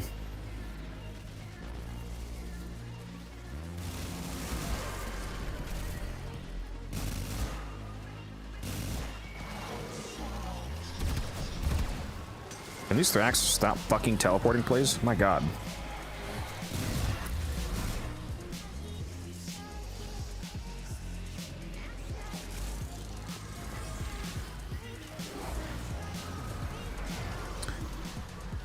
Warframe stream, Warframe song on Spotify while playing Warframe, very nice. Bro's Warframe maxing. It's like me when I put dehydrated milk powder in my milk to have more milk per milk.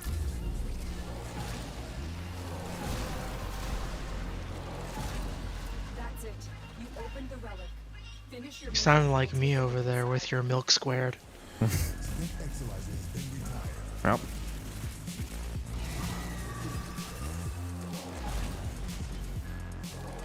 Tell me a best companion. I answered Panzer Vulpaphyla. I mean, there's a lot of choices in Panzer. Do you mean like how to mod it? I mean, you didn't ask for... You asked for the companion, not for a hyper-specific build. I gave you a specific companion, Panzer Vulpaphyla. The mutagen and the antigen that you picked don't matter.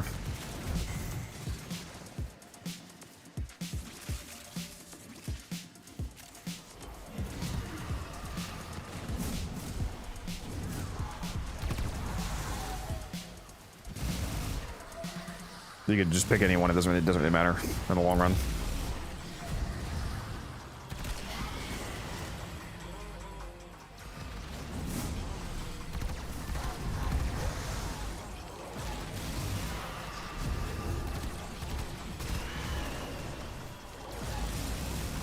I can't fucking wait for old peace.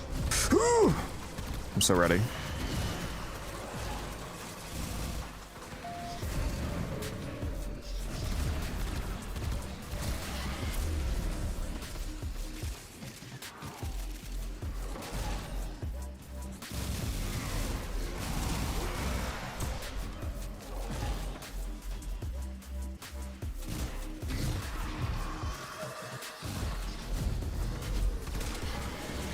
I should put in for a vacation day on Friday the 26th. I think that's the day after. I think Christmas is Thursday the 25th, if I'm not mistaken. I have Wednesday off of work because I have every Wednesday and Saturday off, and then I'm gonna have Thursday off because we're closed for Christmas. So then if I take Friday off for a vacation day, I'll have Friday off and then go into my other off day Saturday. So I would have a Wednesday, Thursday, Friday, Saturday off, a 4-day weekend.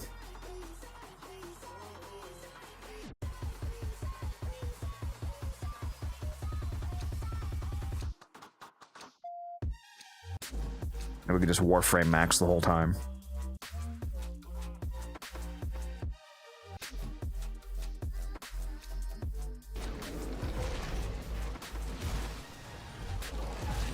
Yeah, that's what mine is, Smurf. My Panzer is fully crossbred, so I have all of the resistances.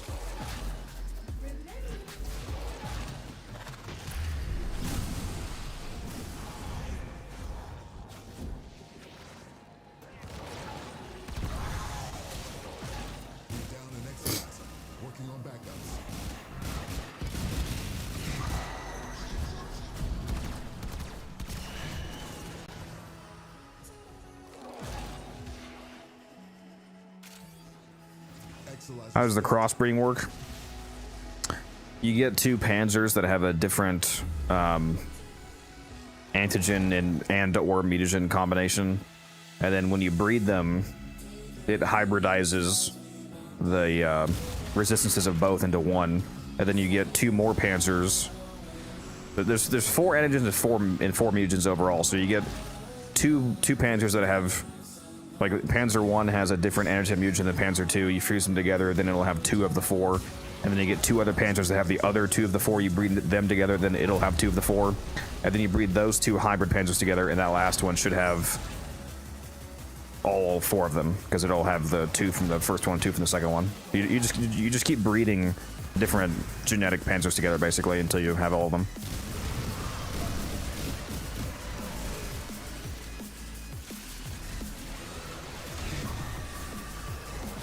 Old piece, we're getting new Warframe, new Prime, and new yeah, we're getting 2 new game modes, which they're going to be showing the Predator Rebellion on the next dev stream. We already saw Descendia. Get the proto skins. We get to do main story quest, obviously. It's going to be peak.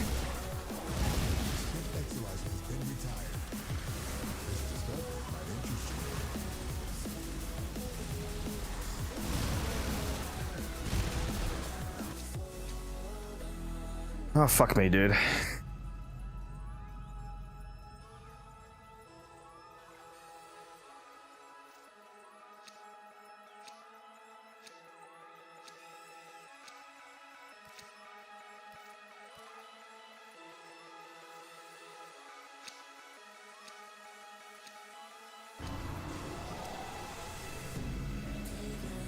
Codex got you with that one? Wait, man. Holy shit, Thacker is raiding with 103 people. Oh my god! We got a Thacker raid, boys. The Thack pack is here. Hello, Thacker and viewers. How you doing? We're just rocking out of a Void Cascade right now. Holy shit, there's a lot of you here. My god, bro. Alright, my chat is blowing up right now. I don't know if I can keep up. Appreciate that, Thacker. Thacker with the Thack pack.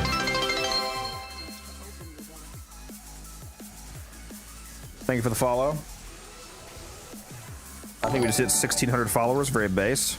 I usually shout out everybody who follows, but there's too many of you. So everybody who's following, thank you very much. I see Andy, Clown Matt, Emanon Gaming, Bop, Scarlet, all the follows. Holy shit!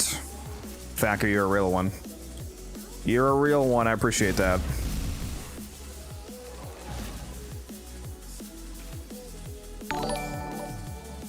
Oh my god, there's too many people. I can't keep up.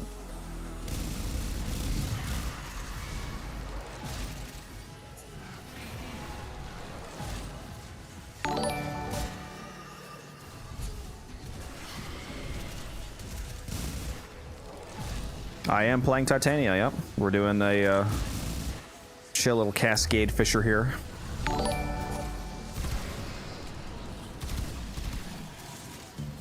Help! Using Innervate, yeah. It's the standard Titania build, Innervate, Zada Whisper, Blast. Typical level cap Titania shenanigans. Oh, fuck off, Nullifier. Get out of here, bro.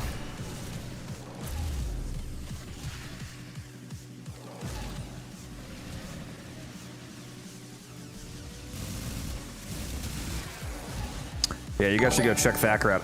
I don't have a... I really need to add that damn shout-out function.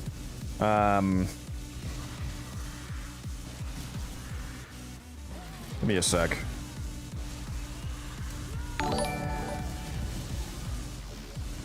Yeah, go check out Thacker's stream, though, guys. I'm going to post it in the Twitch chat here. That's his URL. Go over and drop him a follow. Really need to add that shout-out function. It's very useful. Need a frame that I could turn off my brain and nuke maps. Gidzaku. And Gyre as well. Gyre Prime's about to come out. She's one of my favorite lazy automated nukes. If you do ! Gyre in the chat, you can see my Gyre build video, the build that I primarily use.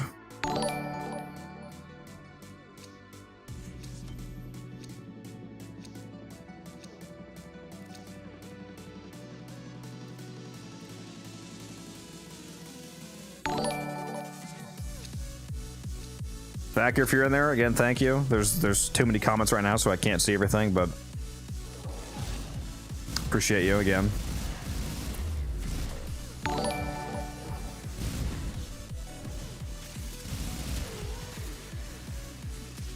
Nova's a chill frame, that's true.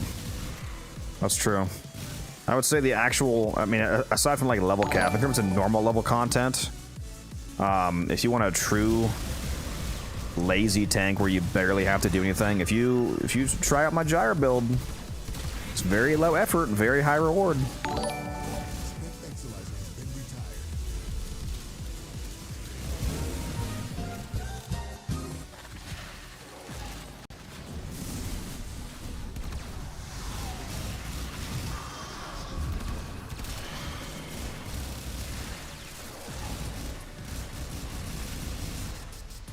Very excited for Gyre Prime coming out next month. She's my favorite Warframe. Should have Stein next Prime after that, I'm pretty sure. Which is Mr. Muse's favorite Warframe. Again, thank you for all the follow, guys. Appreciate that. Thank you, Bama Stunner. I'm gonna kill one of these Mark Thraxes. We got two of them right now. There we go.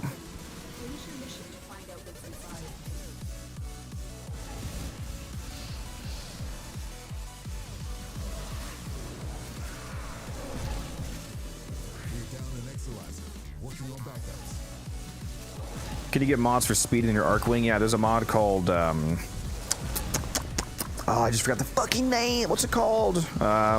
There is a speed mod, yes. It's like 55% speed for Arcwing. Oh, what's it called? Hyperion Thrusters, that's what it's called. Hyperion Thrusters gives speed to your Arcwings.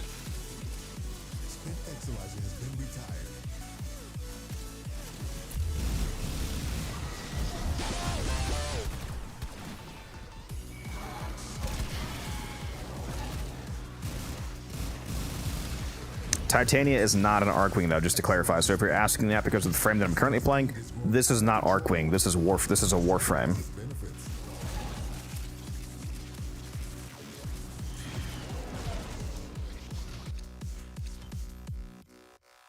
Seltzer stock, nice.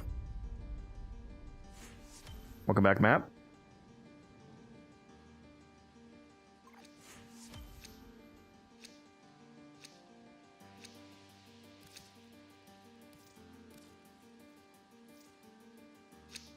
I feel like I missed so many chats because you guys are going fucking crazy right now.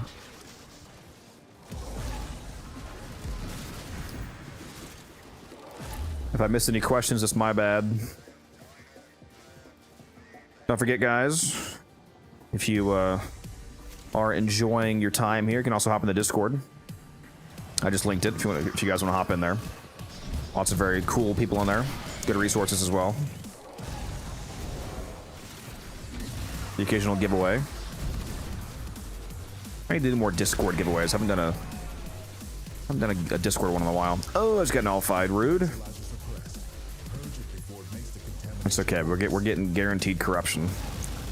Little fun fact for anybody that didn't know this: if you equip only the Dark Split Sword, you will always get Warframe corruption in a Fisher mission. Because for some reason the Dark Split Sword is bugged to not be able to get corrupted. So if it's the only weapon you have equipped, it will always corrupt your Warframe 100% of the time.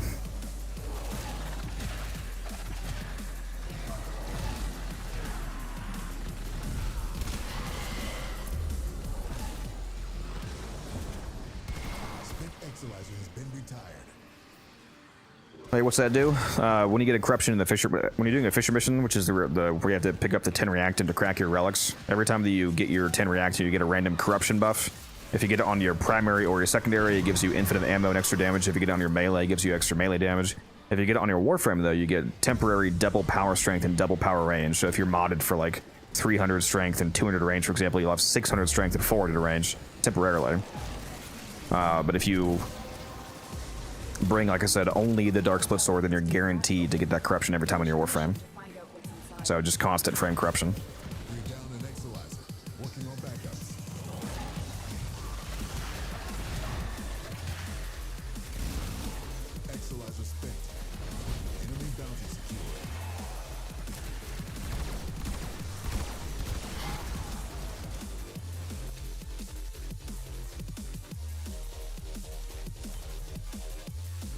Yeah, it's helpful. Depending on the frame you're playing as. I always do it on Titania, because if I'm playing Titania, I'm only ever using her 4th ability anyway, so I don't need any weapons. So it just makes sense to just get constant corruption on her.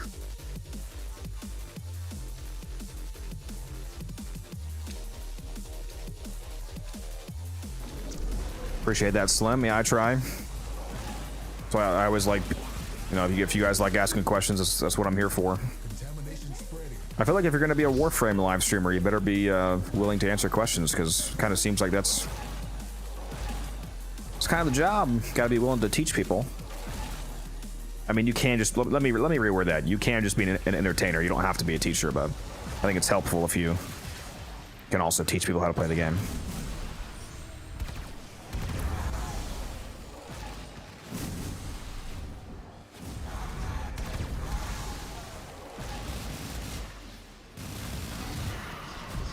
Who is the most underrated frame and why is it Grendel? I don't know about that. The term underrated in my mind implies that there's an actual, like in regards to underrated Warframe, for example, it's like this frame is actually really cracked, but a lot of people don't seem to know that. Like one of the frames that I would say would be Dagoth. When it comes to Grendel, Grendel is just like actually not that good. Largely, especially because his best ability, Nourish, is available in Helmuth, which further makes actually running Grendel not that relevant. Dagoth, though, she's a super cracked Warframe, and a lot of people don't seem to understand just how cracked she actually is. I have a build video on her as well if you guys want to check that out, see how I play her. Zephyr's a good answer as well. Yeah, Zephyr's fantastic for new players especially, because you can get regular Zephyr from the Clan Dojo. Thoughts on Nourish subsume? I mean, it's one of the best subsumes in the game, bar none. That's why it's like the #1 most used subsume in the game for a reason.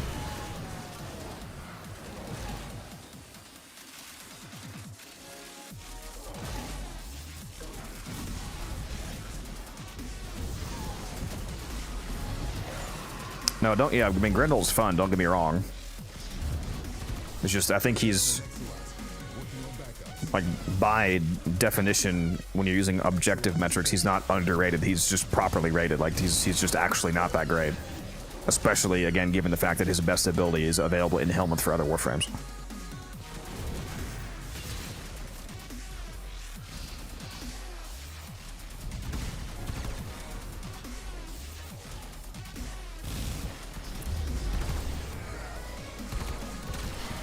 My favorite frame, Gyre, she's seemingly very underrated, and a lot of people don't understand how insane her range and damage is in Fishers, at least.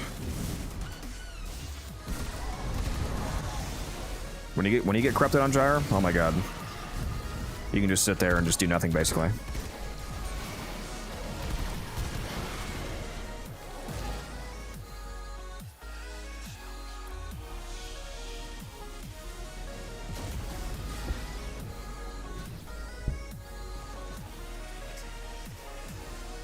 Yeah, I definitely don't think Octavia is underrated. Most people are aware of the fact that Titania is broken. They just don't like her playstyle. Like, Octavia is objectively one of the best frames in the game. Like, she scales insanely easily to level cap. She has infinitely scaling damage. She has invisibility, so on, but she's just not fun to play. I don't like her playstyle. Can we stop marking more than one Thrax for some reason? Why do we keep marking an extra one? There's already... I keep killing the second one because one of you keeps doing more than one for some reason.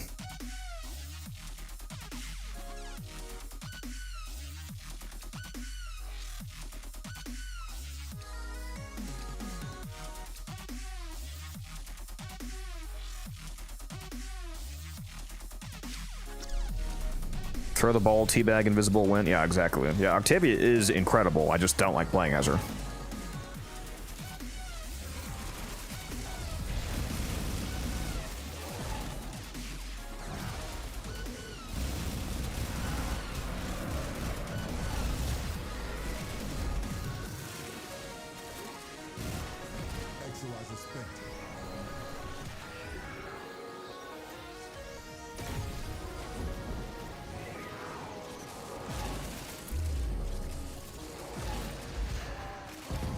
Nullifier's trying to catch me slacking, flying too low to the ground. Tricky, thank you for that follow. Appreciate you. That's it. You opened the relic. Finish your mission and return. Yeah, she's not wrong. I mean, that's pretty much the definition of Octavia. Throw ball, kill enemies, teabag, turn invisible.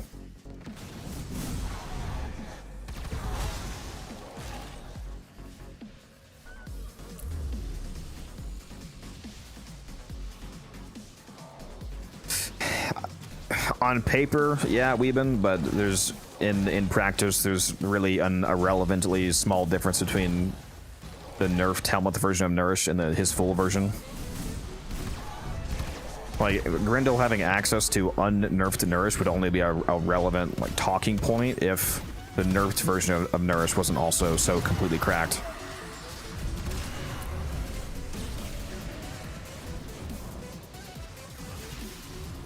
Finally put a face to the YouTube videos. Well, my face actually is in a lot of my videos, but yeah, so glad to have you here.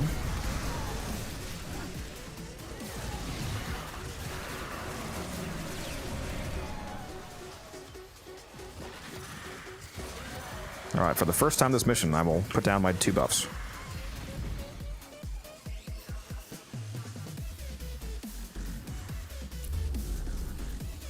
Is Grendel worth taking to level cap or not? I'm not sure how to.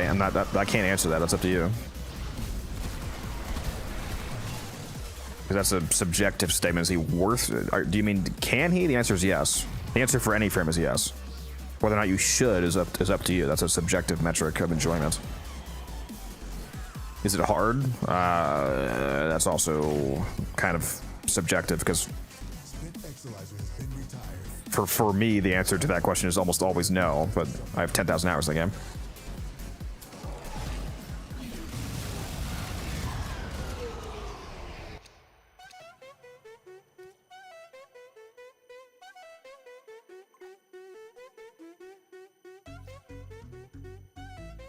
How many do we want marked? Just one.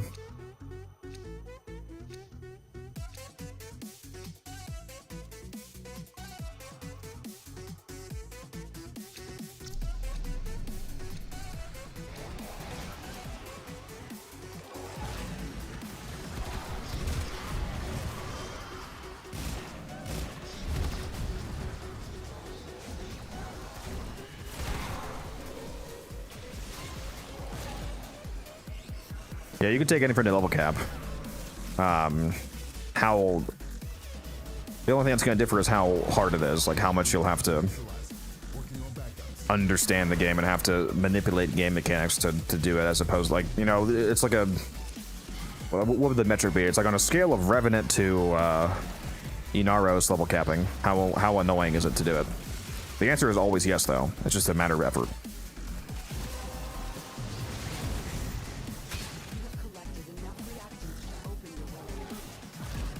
Exilizer spent.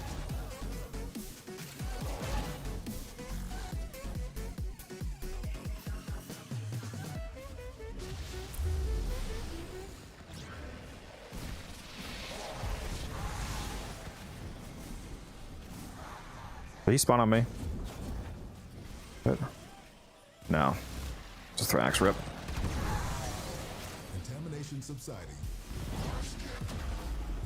Yeah, at this point it's actually more like 11k hours slim, but yeah.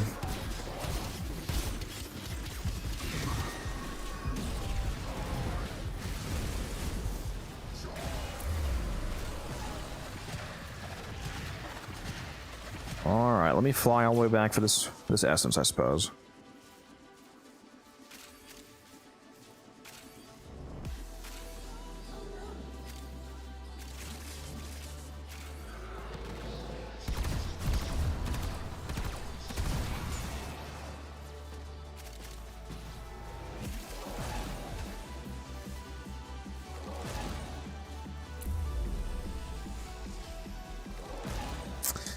Using a heavy weapon, what would you say preferences? I really like the Arborstep. The new art gun is pretty cracked.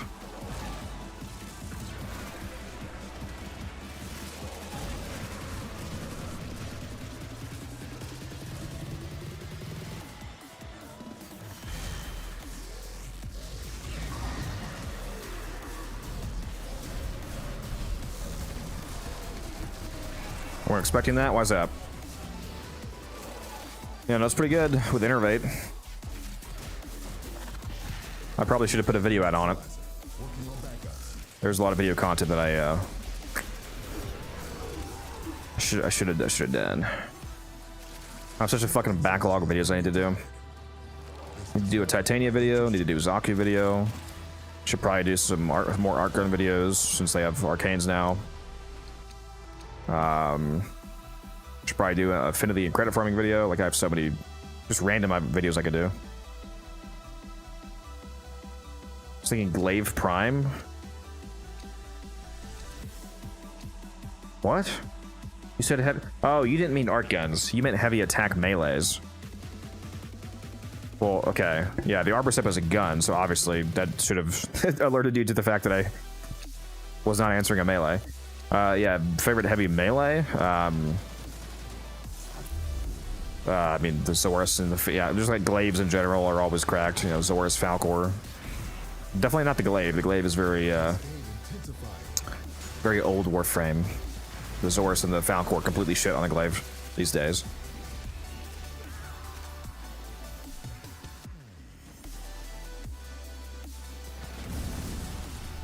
Harmony is also really good. Harmony with melee afflictions.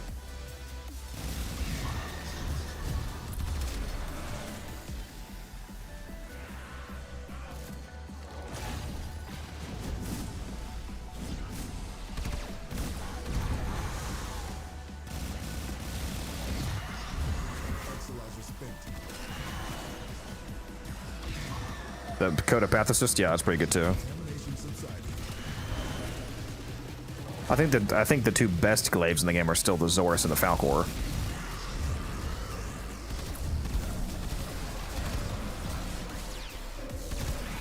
The Falcor is especially cracked if you have a ribbon for it because it has crazy high ribbon stats.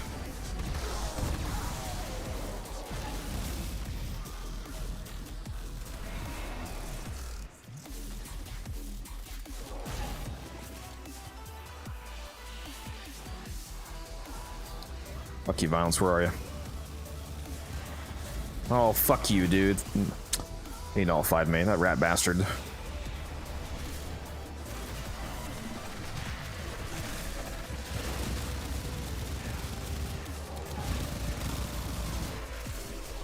I'm experiencing the strangest bug. What is it? My Innervate is just infinitely stacking. Like, is it actually doing that on your damage, or you just mean the visual display? I have absolutely no clue because the numbers Well, are all over. Are you hitting regular yellow crits?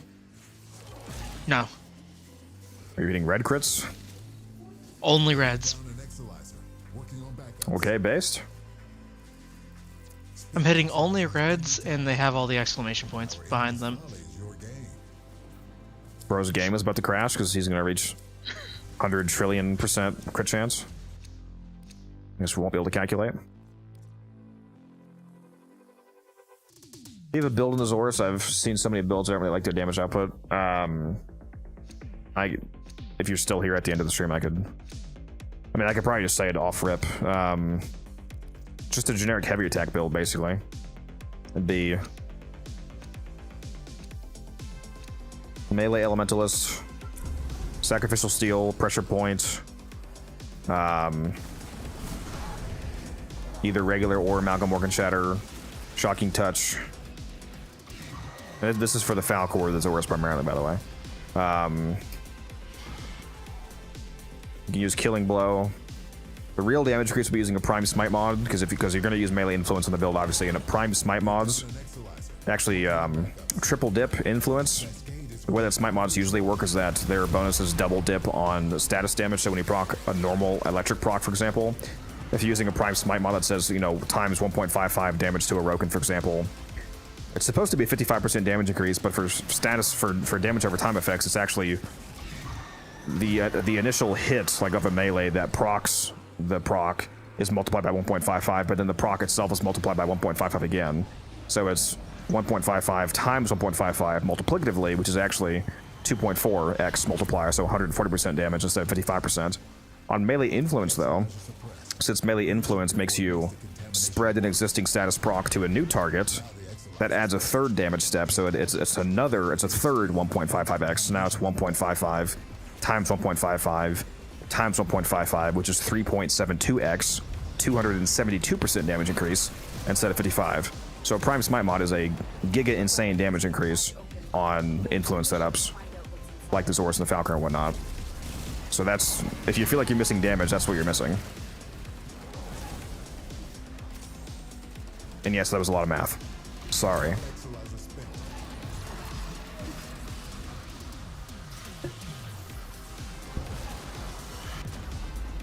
How the fuck did I just go down? I just fucking shield gated, man.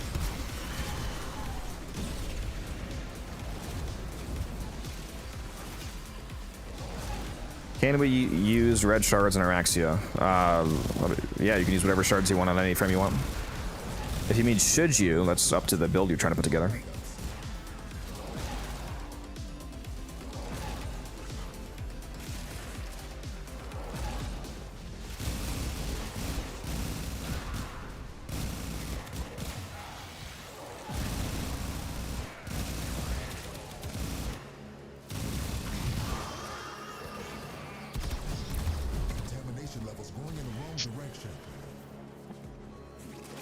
Alright, let me go back to the room 1.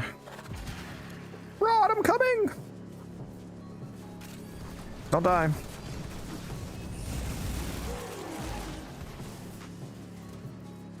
Where even are you? Did I pass you? I don't know where your body is, bro, because you're in last gas mode. Oh, there you are. Blast Zada OP extremely. It does level cap damage on Titania.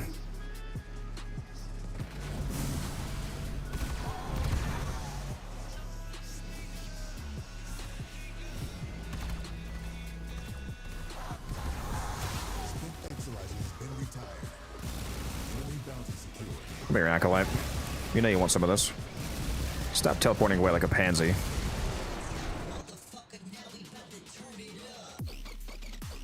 Yeah, it's Warframe. What's up, Guardian? How you doing?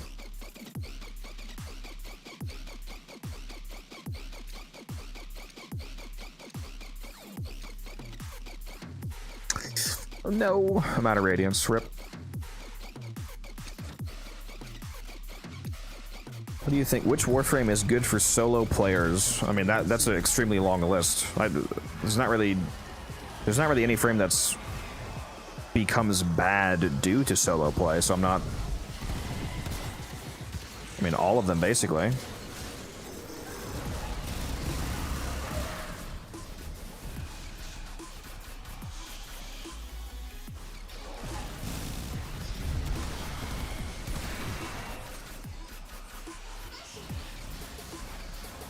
Well, actually, no.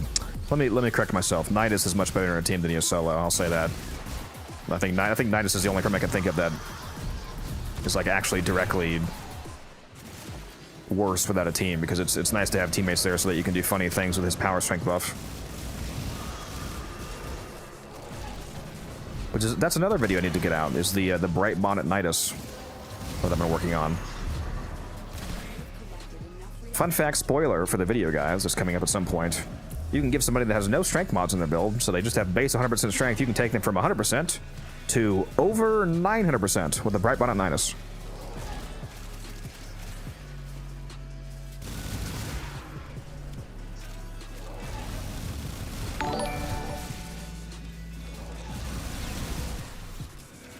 And that's with no strength on the starting frame.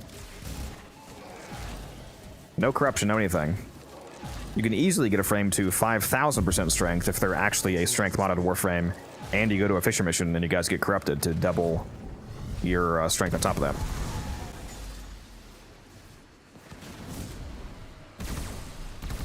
Now, it's not a hyperbole. You can actually very insanely easily get 5,000% strength.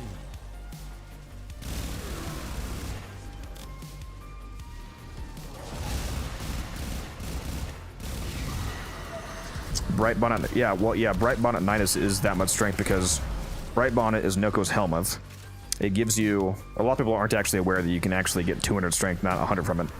So Noko's Helmuth, it's nerfed in the Helmuth version to only give 100% flat strength, so it's just like a 100% strength mod. You need to hit 500% strength to hit that 100% threshold because it starts at 20.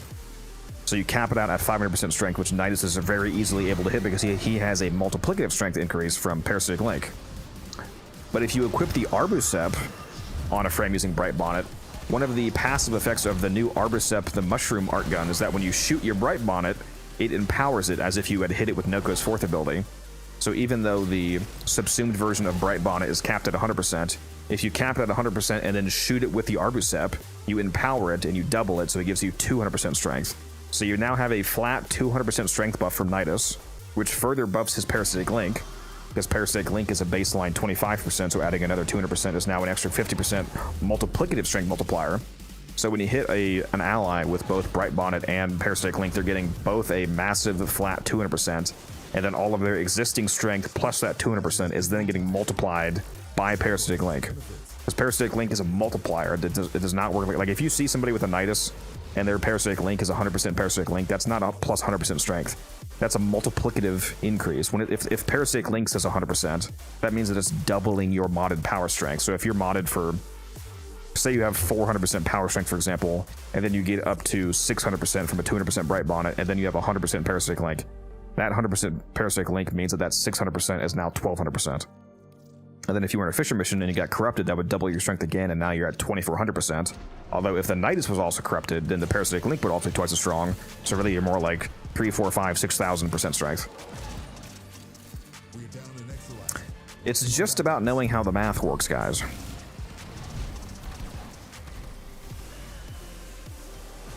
Don't worry, it's coming in a video. I just need to work on it. Ooh, that thing almost got me. That portal.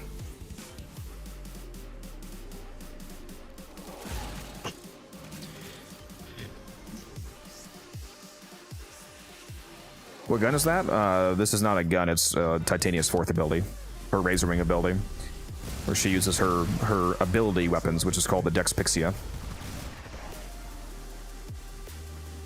It's basically dual pistols. Very powerful dual pistols. Well, at least on this build, very powerful.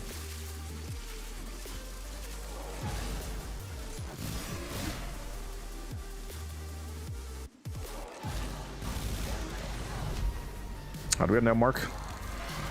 Oh, okay, well that one's not marked. I'm gonna mark this one from the Excisor here.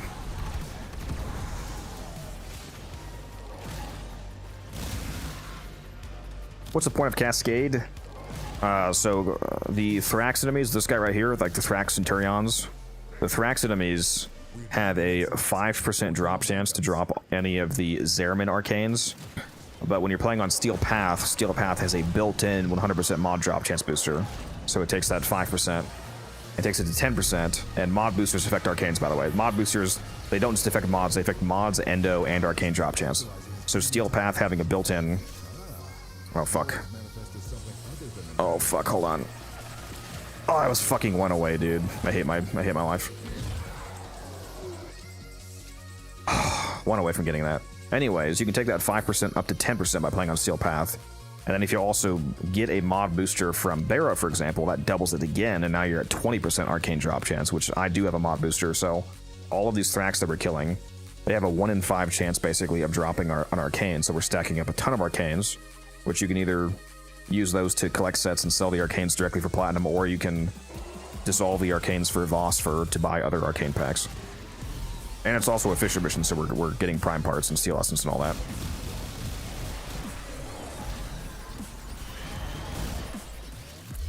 Like, if you take a look at my inventory right now, you can see... Look at all these arcanes that we have. 5, 6, 3, 3, 2, 4, 3, 3, 10, 4, 6, 5, 6, 1, 3, 8. I've done plenty of runs where I get 150, 200 arcanes in a run. And that's not even counting the Steel Path arcanes. That was just the Zeramin arcanes. You also get the arcane from each acolyte you kill.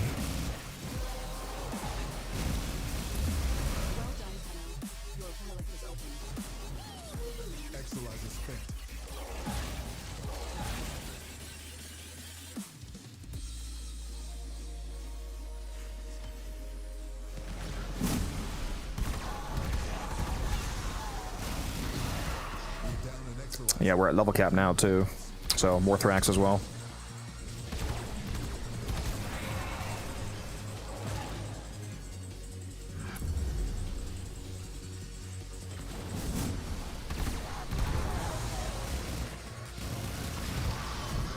That's also why we keep a Thrax alive. The reason why we have a Thrax marked with a waypoint is that keeping one alive gives you more spawns.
Yeah, I should probably put out a build video for Titania with this build and my Zaku Cascade build.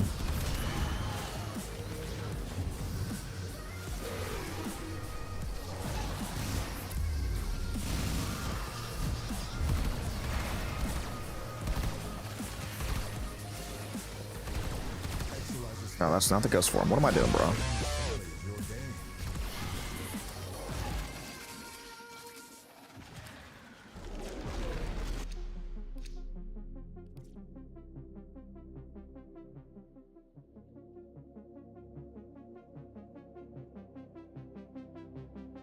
New Innervate Dex Pixie was strong, but not deleting level cap Thrax strong. Yeah.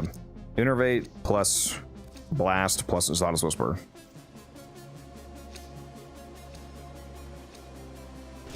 My build is Innervate, Blast, Magnetic, Toxin.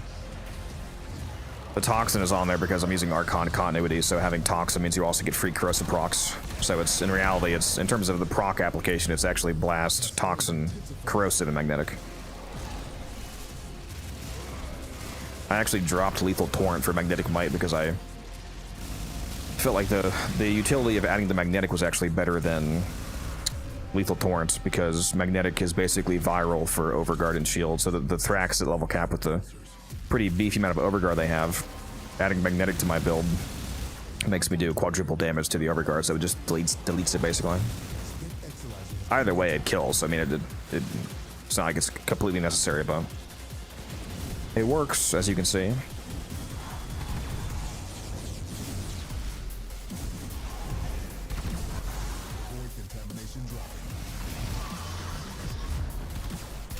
I need to figure out how to recreate this bug. Yeah, for real. Do that permanently. And adding magnetic was also adds a lot more base damage, since the build uses galvanized shot, and galvanized shot gives you 120% base damage for every unique status type on the target. So adding magnetic adds another element, so it's another 120% base damage. Although it's actually an extra 240% base damage, because the status affected magnetic, when you break overguard or shields, it also procs an additional electric proc on them. So I'm getting an extra magnetic and extra electric procs on the Thrax, so that's 240% additional base damage, which is good because we're using Innervate as our arcane, so the only base damage source that we have is from galvanized shot.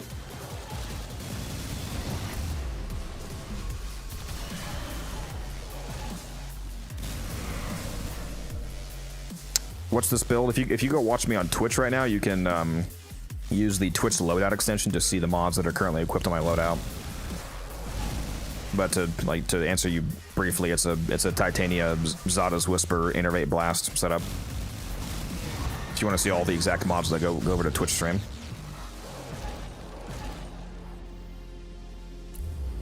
Yeah, I don't think I've ever gotten that bug, T-Spin, although it's probably a client bug, and I'm always host, so that's why.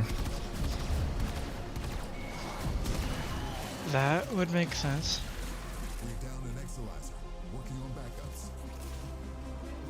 Yeah, it's almost impossible to read the numbers now. Do you have condensed numbers on or no? Yep.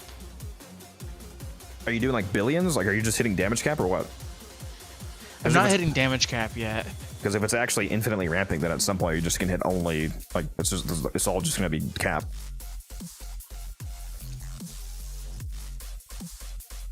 Yeah, right now I'm hitting some strange numbers. Thank you, Jacob, for the follow. My favorite Warframe in chat likes my this guy named Gyre he likes my titanium fashion. You're named after my favorite Warframe, Gyre.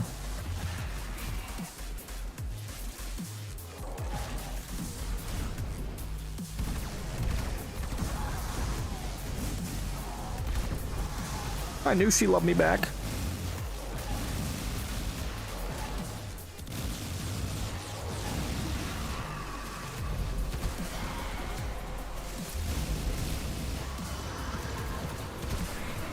What stats should I mod for on Titania?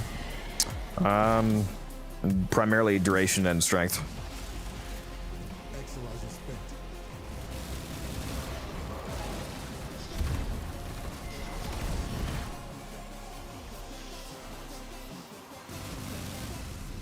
Dude, the Ultranox Prime would have to have ungodly better stats than the Ultranox. It would have to just be a different weapon. Like, it's not going to be good, I'm sorry to tell you. Unless they give it a gimmick that makes it good, or they give it such a fucking massive stat bump that it's just a new weapon, it's not going to be good.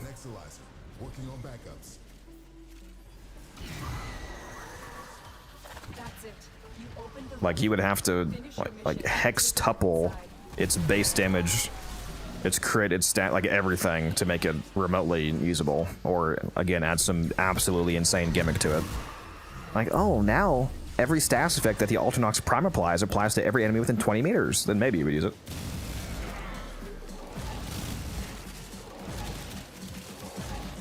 Yeah, it does have really cool skin, so it's unfortunate, but yeah, it's abysmal dog shit. I had a guy get really mad on a stream a few weeks ago about me saying that the Ultranox was bad. He seemed to be confusing me saying it was bad with me saying that you can't use it. Like, if the Ultranox is your favorite weapon, you're allowed to use it. But that doesn't change the fact that it's abysmal dog shit, though.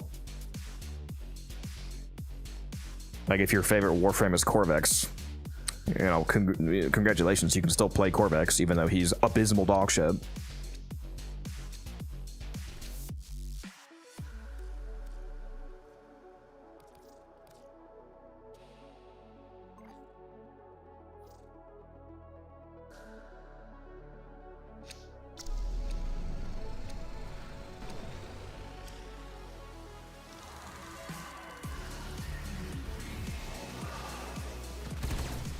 Did I say that you could repossess somebody? Get back into ghost form, buddy.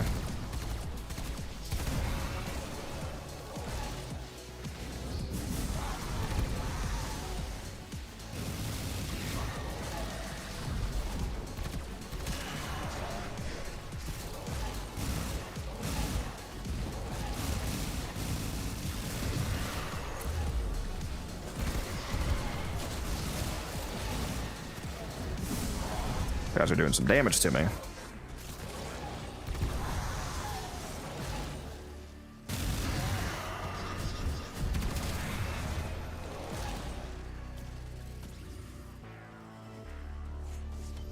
Yeah, Corvex does look sick aesthetically. I'll say that he is pretty aesthetic. He has one of my favorite abilities. He has one ability, the disometric guard, the one that puts all the stone blocks floating around you and your allies, and it makes everybody status immune as long as you have a disometric charge. That's fucking sick. Giving your whole team just on command status immunity like that is pretty cracked. But as a whole kit, he's not very good.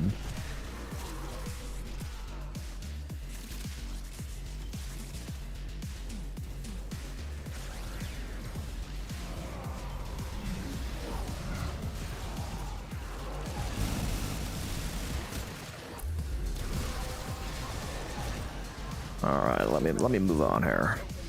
Finish your mission to find out what's inside. We're down an Exolizer, working on backups.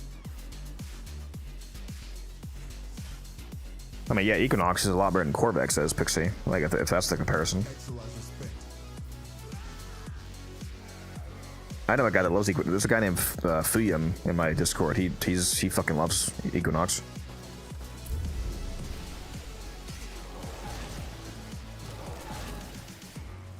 She's definitely not the best frame, though, in modern day Warframe. We're down an Exolizer, working on backups.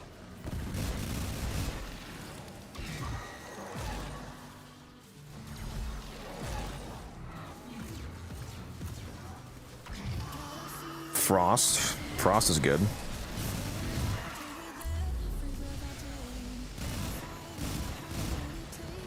Equinox best health tank after Hildren. Mods, can we ban this guy? Like for 50 years, please? Hey, health tank Equinox isn't that bad. Just requires an unreasonable amount of energy. Chimera, you're either trolling or you're a brand new player.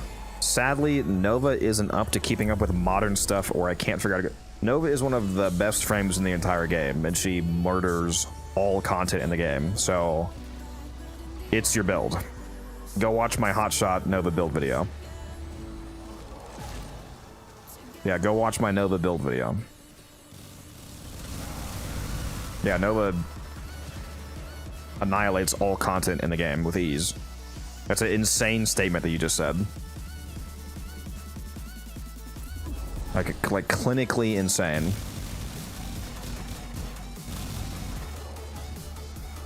Said without a hint of irony, too. It's crazy. Exolizer has been retired. See what you make of this.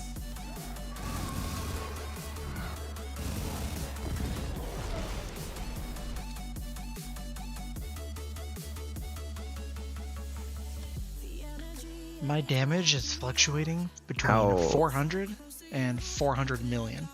If you're asking how a Harrow is, JD is good.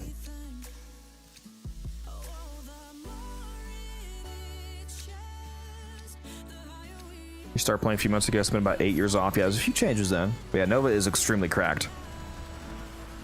You might not, since you haven't played for so long, Chimera, you might not be aware of the fact that the whole like negative strength speed and everything that doesn't exist anymore. Nova's now a tap hold, and she doesn't use negative strength for anything now. You need 150% strength to max out both the slow and the speed. So if you're modded still for a 40% strength Nova, like the old Nova, that would be one of the reasons why your current build is garbage.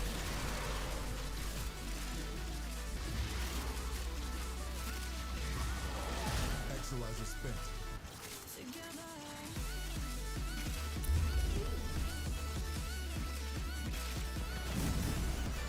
But yeah, I would highly recommend checking out my Nova video if you want to see how thick she can be.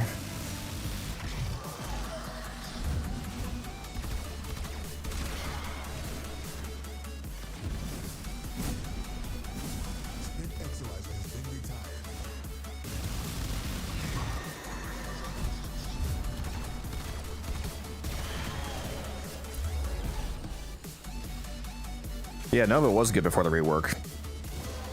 She's just a lot more streamlined to play after it. I don't mind that they got rid of the fairly unintuitive and kind of annoying requirement to have 2 different Nova builds.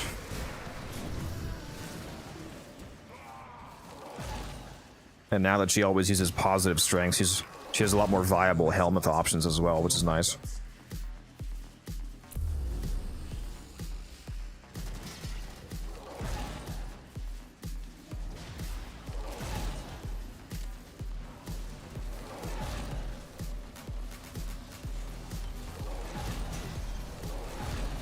Yeah, you need to have 150 for the current Nova Chimera to max out the 75% slow and speed. I would also recommend going into your settings and inverting the hold cast for Nova. If you go into your options here and you go down to invert hold tap abilities, you can invert the hold tap on all of the frames that have hold taps.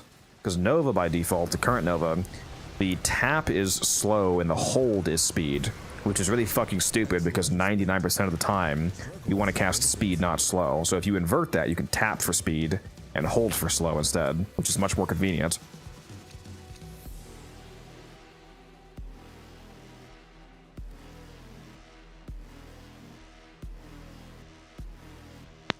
Also, just to warn you, Chimera, ignore literally everything that Musa says in the chat in regards to build advice. All right, see you, Zach. Thanks for hanging out. I'll see you in the next one, hopefully. Conscious, thank you for the follow. Appreciate that.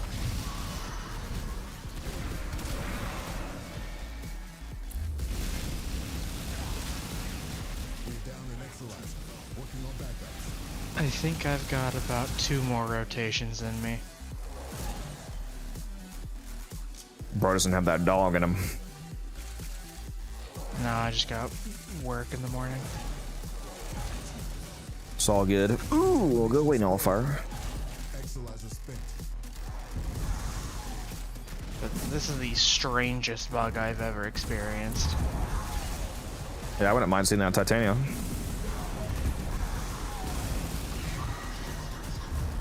It's weird because the damage is either extremely small numbers or extremely large numbers, and there's nothing in between.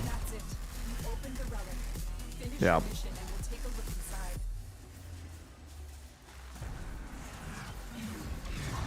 Favorite Incarnate, the Sabaris Incarnate. I love the Sabaris Incarnate. It's so good. And it feels amazing to use with minus 100% recoil. It's just a laser beam of blast procs on heads.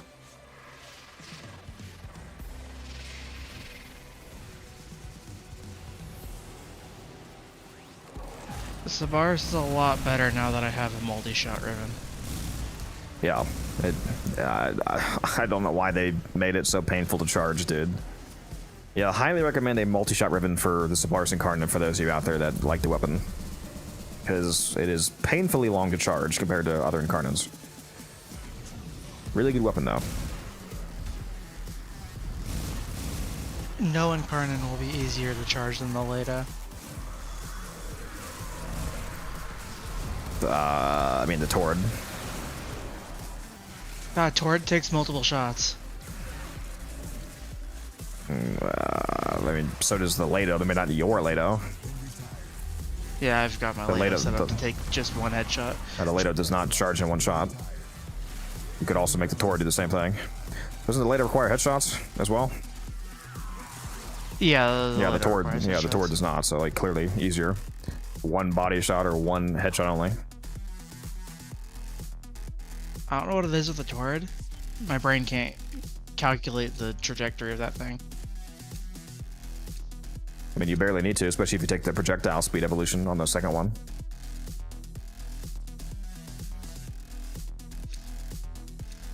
I honestly don't remember what evolutions it took on the Tord.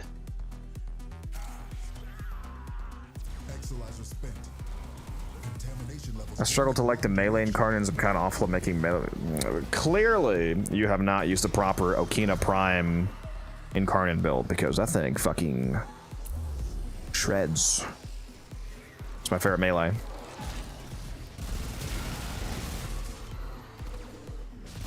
Glaives are still really good. In terms of like the glaive category, the actual glaive prime is not the best glaive. That's primarily the Zorus and the Falcor.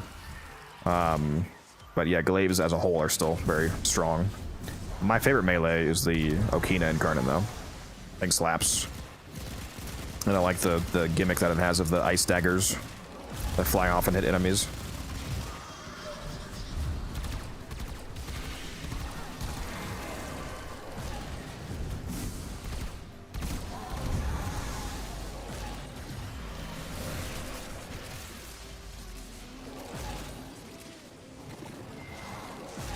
I saw someone try to say the Okina Incarnate was bad. Oh man, how do you politely say that somebody doesn't know what the actual fuck they're talking about? What's the polite way of saying that?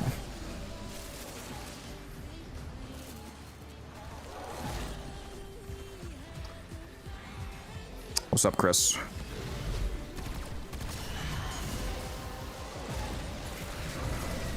Man, if I heard someone say that Okina was bad, I'd tell them to go back to Destiny. Yeah, clearly this person does not know how to build. If you think the Okina Incarnate is objectively one of the strongest melees in the entire fucking game. Like, it is insane to say otherwise. We're about to leave this mission in a moment here, because T-Spin wants to go. So if you hang around, I'll show you the Okina Incarnate, and then you can tell me if you think it's bad. I'll go throw it on right after this run. And I'll take my ribbon off. It'll be a no ribbon Okina build, just regular mods.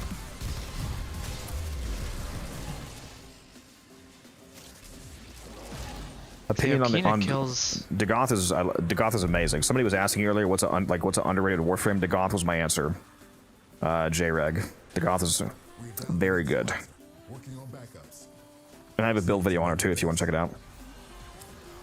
Was this your last one, or did you say one more, T-Spin? This is my last rotation. Alright, we'll hop out of here. Speaking I of was gonna Okina, say, you can get the Okina can kill base level Steel Path with half a build. yeah, it fucks.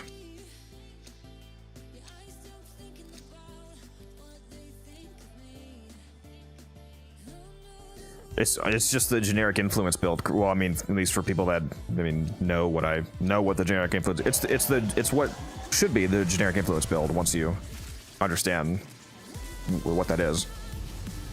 It's basically the build you just slap on any melee. But on the Okina specifically, it absolutely shreds. Because when you mod pure electric on the Okina, the base hits, like the hits with the actual dagger. Oh yeah, scans. That's a good idea. Yeah, let me get my scans. Fun fact, guys, for those of you that don't know this, the amount of Samaras rep that you get from scanning enemies scales with their level. So at level cap, each scan is 6,000 Samaras rep. So at the end of your level cap runs, for those of you that do that, for the one of you in chat that does that, get your scans in.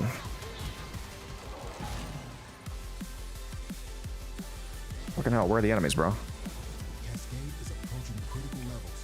The enemy's over here.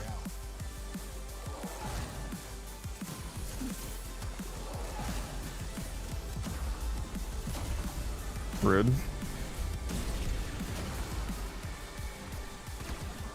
Guys, I'm just trying to get some scans. Let me scan you for God's sake.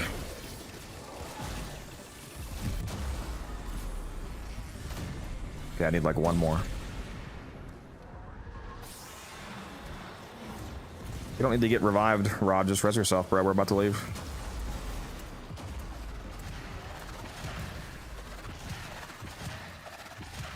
Just force revive. Alright, let's get the fuck out of here.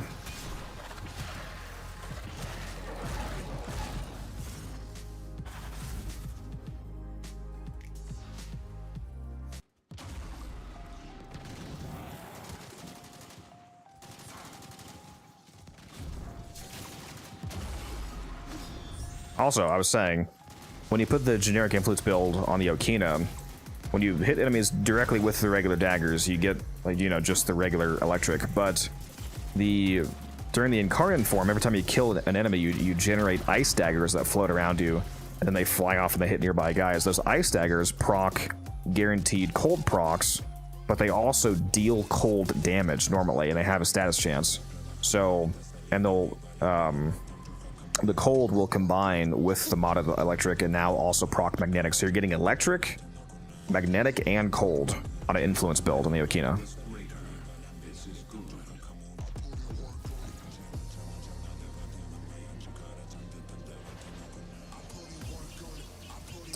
Yeah, I'll show you the titanium build. Hold on. Let me take off my hobbled key before I forget. This is the Octavia build. The Archon shards, aside from 1 casting speed, don't really matter. Right now I'm running some strength shards. But make sure you run at least 1 casting speed shard. This is the build. I replaced the 3rd ability with Zada's Whisper. Running Precision and Pistolier right now. If you want, you can screenshot that. Running Archon Continuity because the Pixia build has Toxin on it, which we'll show you that here. This is the Pixia build. It is a Blast Magnetic Toxin setup, with Innervate, of course. It's primarily Innervate plus Blast plus Zada's Whisper, the interaction that those 3 things have with each other that makes it do so much damage that you obliterate level cap enemies.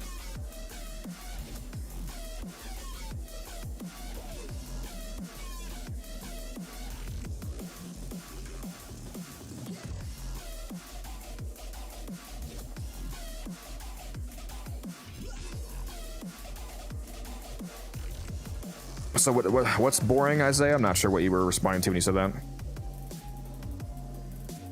You see more Archon shards for her? Yeah, I would definitely recommend at least a casting speed shard. Let me turn in my daily standing here, and then we'll show the Okina. Yeah, saying the Okina is bad is actually insane.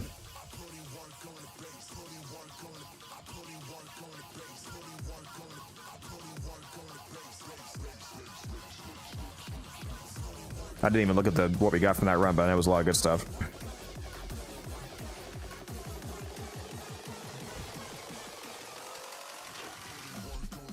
All right, let's slap the Okina on. The evolutions that I chose are...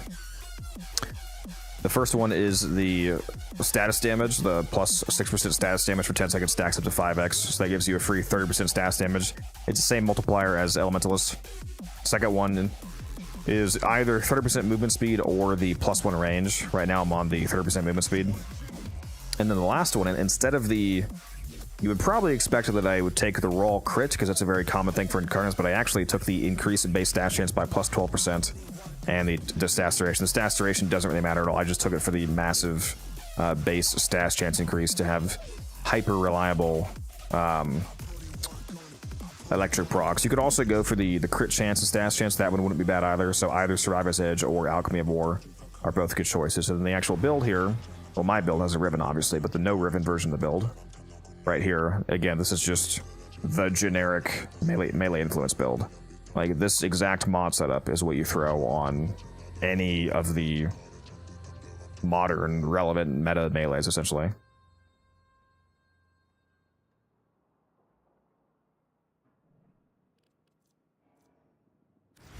And you will see that this absolutely slaps. Let's go out on a missionary. I'll just go to Conjunction Survival, and I'm using my Test Revenant, so there's no buffs from this Warframe. I do have Roar on this Revenant, but I'm not going to cast it, obviously, so it's just for survivability. So the performance you're about to see is purely from the weapon. Well, and I'm also using a Panzer Rebel Philo, but I'm not using any direct frame buffs.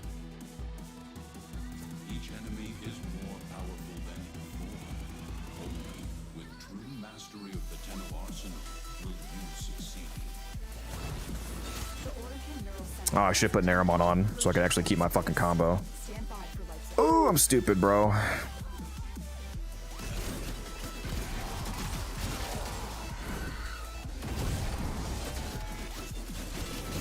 Well, I might lose my combo occasionally, but yeah, my bad.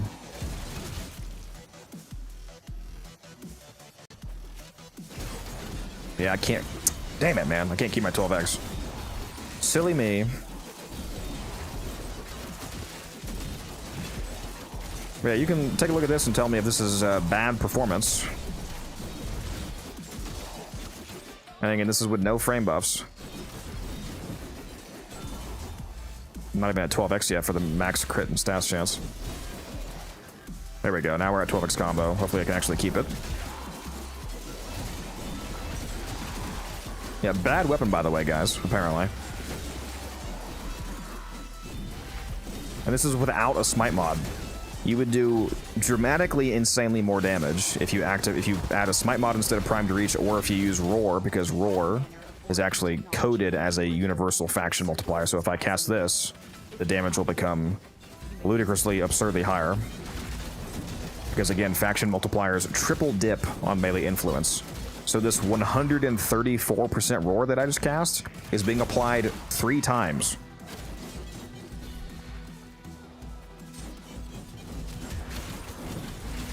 Just lost my combo, rip. But yeah, 238 kills, a minute and a half.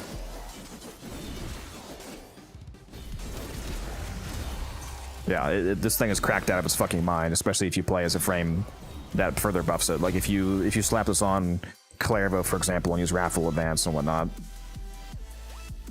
Yeah, I replaced his 4th for Roar, by the way.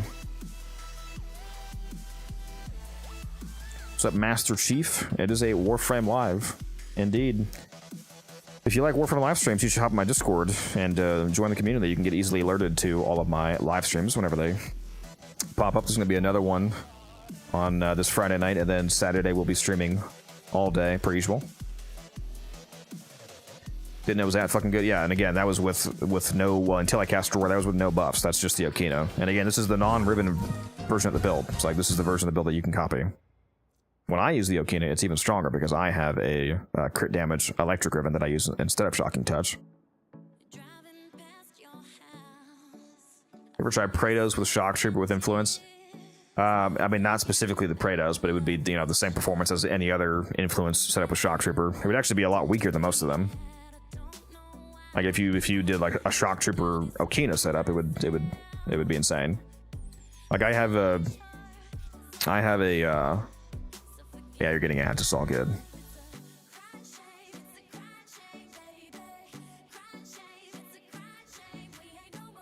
It's got 10M. That's insane. Oh, 10 meters of range. Yeah. You can get that on the bow and Karnan as well.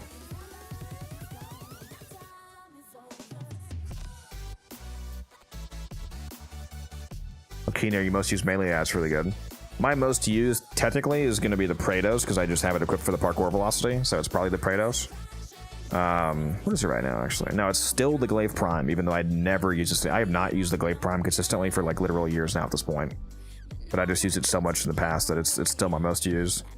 My most equipped melee as of late is the Praetos, just because of the passive parkour velocity it gives you.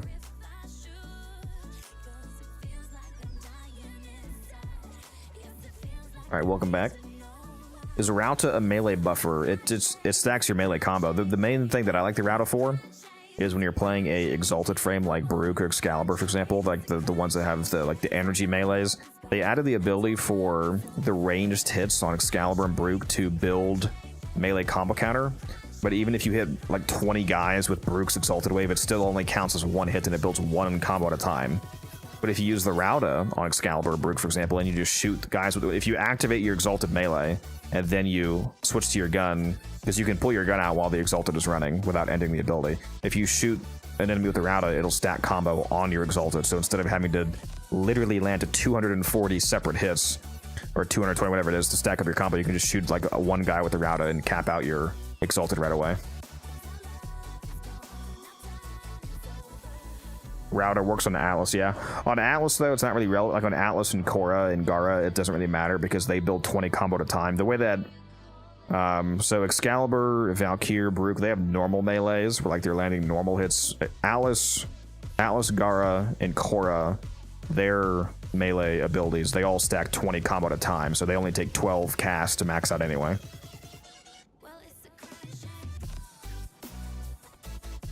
Do you have a Baruch build, actually? Yeah, I have a, go watch my most recent Baruch build on YouTube. That's the one that I use. Anyways, the Okina build, I was saying. You can make the Okina, you can make any weapon even more crazy by using specific synergies. One thing that people like don't do enough in Warframe is use specific build synergies, where they have like a build and a weapon that works with that particular Warframe. It's so much more fun when you optimize around a whole loadout rather than just putting together builds that always work in a vacuum without any other exterior factors. Like this Wrathful Goss build I have. Let me switch to my Goss loadout. Hold on. Which build am I on here? So this is my melee Goss setup. So I have Arcane Fury on the Goss. So this gives me free 180% base melee damage. I'm also using Thermal Transfer, so I can get free heat, cold, or blast damage. And since it's Goss, I also have the Redline ability. So that's free melee attack speed. And I put Wrathful Advance over his second ability, which I know sounds crazy. If you guys don't know how Arcane Aegis and Fast Deflection tech works on Goss, it sounds crazy because, oh, you took off his defensive ability, but TLDR, there's basically a bug on Goss where if you use Arcane Aegis and you have Fast Deflection, your battery is high enough, you have infinite shield gate, you're immortal. You're about to see it. Go watch my video if you want to hear the rundown on it, but I put Wrathful Advance on Goss. So this is free flat crit chance from Wrathful Advance, free attack speed from his fourth, free base damage from Fury, and extra free elemental damage from Thermal Sunder. So I have a specialized Okina build that I use on Goss. Since I'm able to replace so many mods from the buffs, like thanks to the buffs on Goss, I don't need to run base damage, I don't need to run attack speed, I don't need to run crit chance, so on, so on, so on. I can run this very weird looking build. Where here, I'll show you the non-Riven version. My Riven is electric and crit damage, so that's what I usually run instead of Shocking Touch, but I'll switch over to... Oh, actually, I'm running both, that's right. We'll just put on Voltaic Strike so you guys can see a non-Riven version of this. So I'm able to fit both of the electric mods, thanks to having so much space, and both of the range mods. So I have Primed Reach and Spring-Loaded Blade. So this is 5 meters of range in total. So it's just a very, if you were to run this build on a frame that wasn't providing all those buffs, this would be a terrible build. But since all of those factors are being provided by Goss, you have this very weird build that works insanely well. It's a giga insane amount of damage. Let's hop in a mission and do that. I'll showcase that real quick.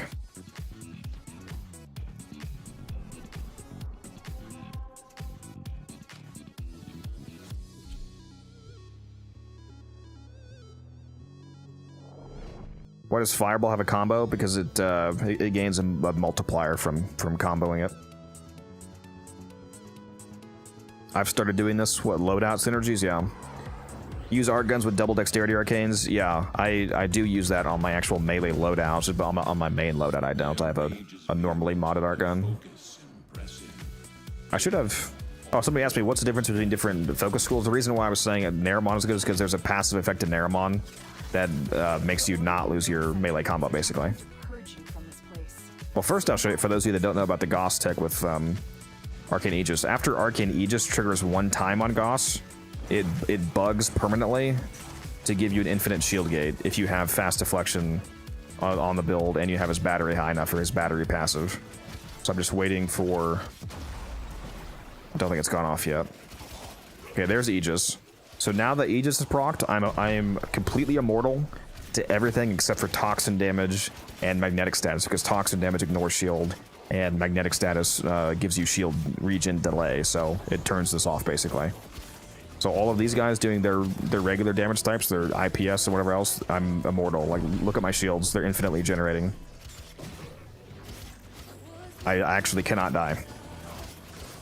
Anyways, not for the melee build, so I'm activating Redline, Wrathful Advance, and let's do the heat version of Thermal Sunder. So I just added 223% heat damage. Look at those red crits.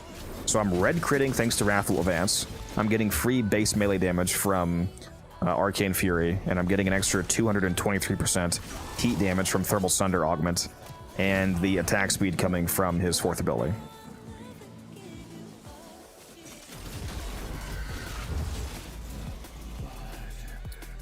By the way, I haven't activated the Incarnate yet. Now we're going full damage mode. Yeah, so tell me again that the Okina is a bad melee. Where are you, Stalker? Come here, bud. Oh, no, I'm gonna leave this place, but you aren't. Bye.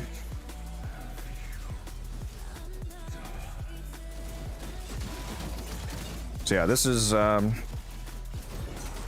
It's a good time. It's a good time. As you can see, I could also give myself blast damage instead of heat, and I could get. Now I'm giving myself a 597% blast damage, and don't forget melee influence. I know you guys are used to, you know, using just pure electric for melee influence because you need electric to trigger it, but the way that melee influence actually works is that it spreads all elemental procs. So if I hit a guy with a giga more billion damage blast proc, that's spreading through melee influence, so I'm now spreading blast and electric thanks to this combination.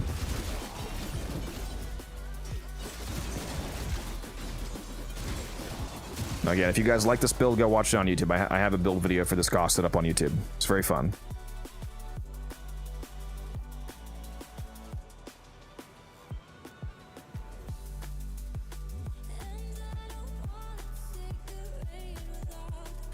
No, Arcane Aegis does not have to be maxed out. You can use a rank 0 Aegis and it does the same thing. If you think about how shield gating actually works, now don't tell the people that are buying all of these rank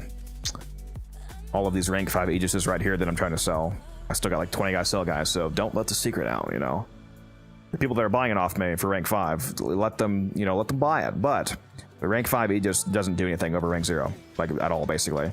If you look at what Aegis actually does, the only thing that scales with Aegis level is the percent of shields you get back per second. At any rank, you have a 3% chance for it to activate, and it lasts for 12 seconds. So as you see, rank 0, 3% in 12 seconds, max rank, 3%, 12 seconds.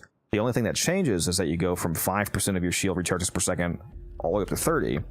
But given how shield gating works, since Aegis is giving you a constantly, infinitely generating shields for 12 seconds, it doesn't matter how much shields it actually is.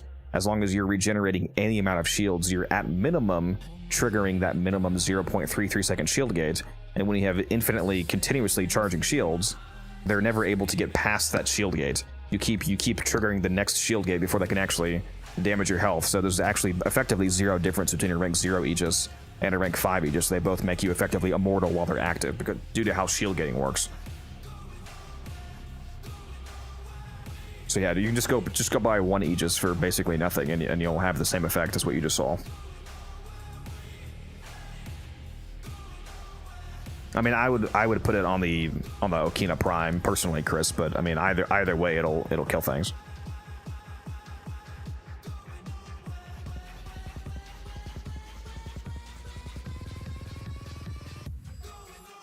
The Okina Prime is also not even vaulted, so there's not really any reason not to put on the Prime because you can still farm the Okina Prime. Because Protea Prime isn't getting vaulted until like 4 months from now. And that's when the Okina will get vaulted. What do you have, like 15 of them? Because I sell them. I bought them for as low as like 50, 60 plat back during the Operation 8 Claw event, and now I'm selling them for 200. Making a profit. That's why I have 21,000 plat right now. Well, that's one of the, I sell a lot more than Arcane. That's one of the reasons why I have 21,000 plat right now. Speaking of which, yeah, I flipped them. Yeah, I bought a bunch of them for like around 60 basically, and now I'm selling them for 200 to like 250. So just big gains. That's not the only one I have a lot of. I have a lot of I still have a shitload of these Arcane Furies. How many velocities do I have? I only have like 5 velocities left, so that's almost gone. Avenger is the one I still have the most of. I still have like 70 Avengers. This one didn't end up being a very good flip. I'm only making like double on these, like double or triple on these, what I invested. Because they're only selling for like 100 right now, so not great, but still making plat nonetheless. Ribbons are where the plat is. Yeah, I make plat off everything. Ribbons, arcanes, prime sets. I do ribbons too. I sold a fucking what was that weapon? Yesterday on stream, a guy messaged me for a ribbon I forgot I even had. It was the Cyanex. It was a Cyanex. I think it was unrolled. I didn't even roll it. I cracked open a ribbon like 4 months ago for the Cyanex, and it was like damaged multi-shot toxin. Didn't even have a negative on it. I was like, you know what? This weapon has a cult following among some people, so I threw it up for 300 plat, and somebody bought it yesterday.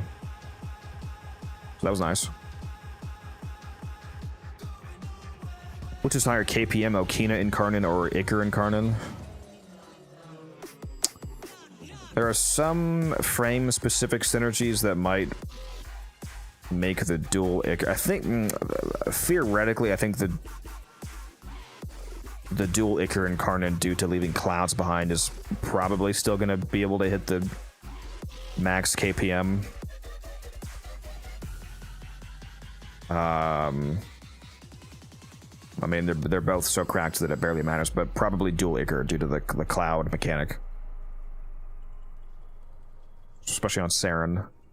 Good times. I took Saren with the dual Icar to the Kuva Fortress for a little test run. I got like 220 kills in 1 minute. That was gross. Anyways, I think I'm about to hop out of here, guys. It's almost that time, and I need to make sure I actually get some sleep. So, it's been great. If any of you are still here from the Thacker raid, I appreciate that raid. You can tell him when he next streams to that I really appreciated that. If I ever get a chance, I'll raid him again, of course. Maybe over the weekend if he's streaming. Hopefully you guys had a good time. Hopefully you had a fun time. Please drink some water, you thirsty bitch. Fuck you, T-Spin. All right, let me drink some more of this Cayman Jack. I'm just kidding, T-Spin, I love you. Anyways, hopefully you guys learned a thing or two. If not, hopefully you were at least entertained. Come back for the Friday night stream. It's going to be about the same time, 10 p.m. Eastern Standard Time to 2 a.m. Same as tonight's stream. And then Saturday, we'll be doing the 2 p.m. to midnight Eastern Standard Time stream. So basically just streaming all day Saturday. Might work on Ignis. Thank you for the follow. Appreciate that.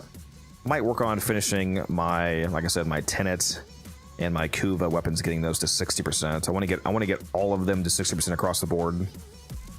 I also want to finish getting the accolade glyphs, so I got to work on that.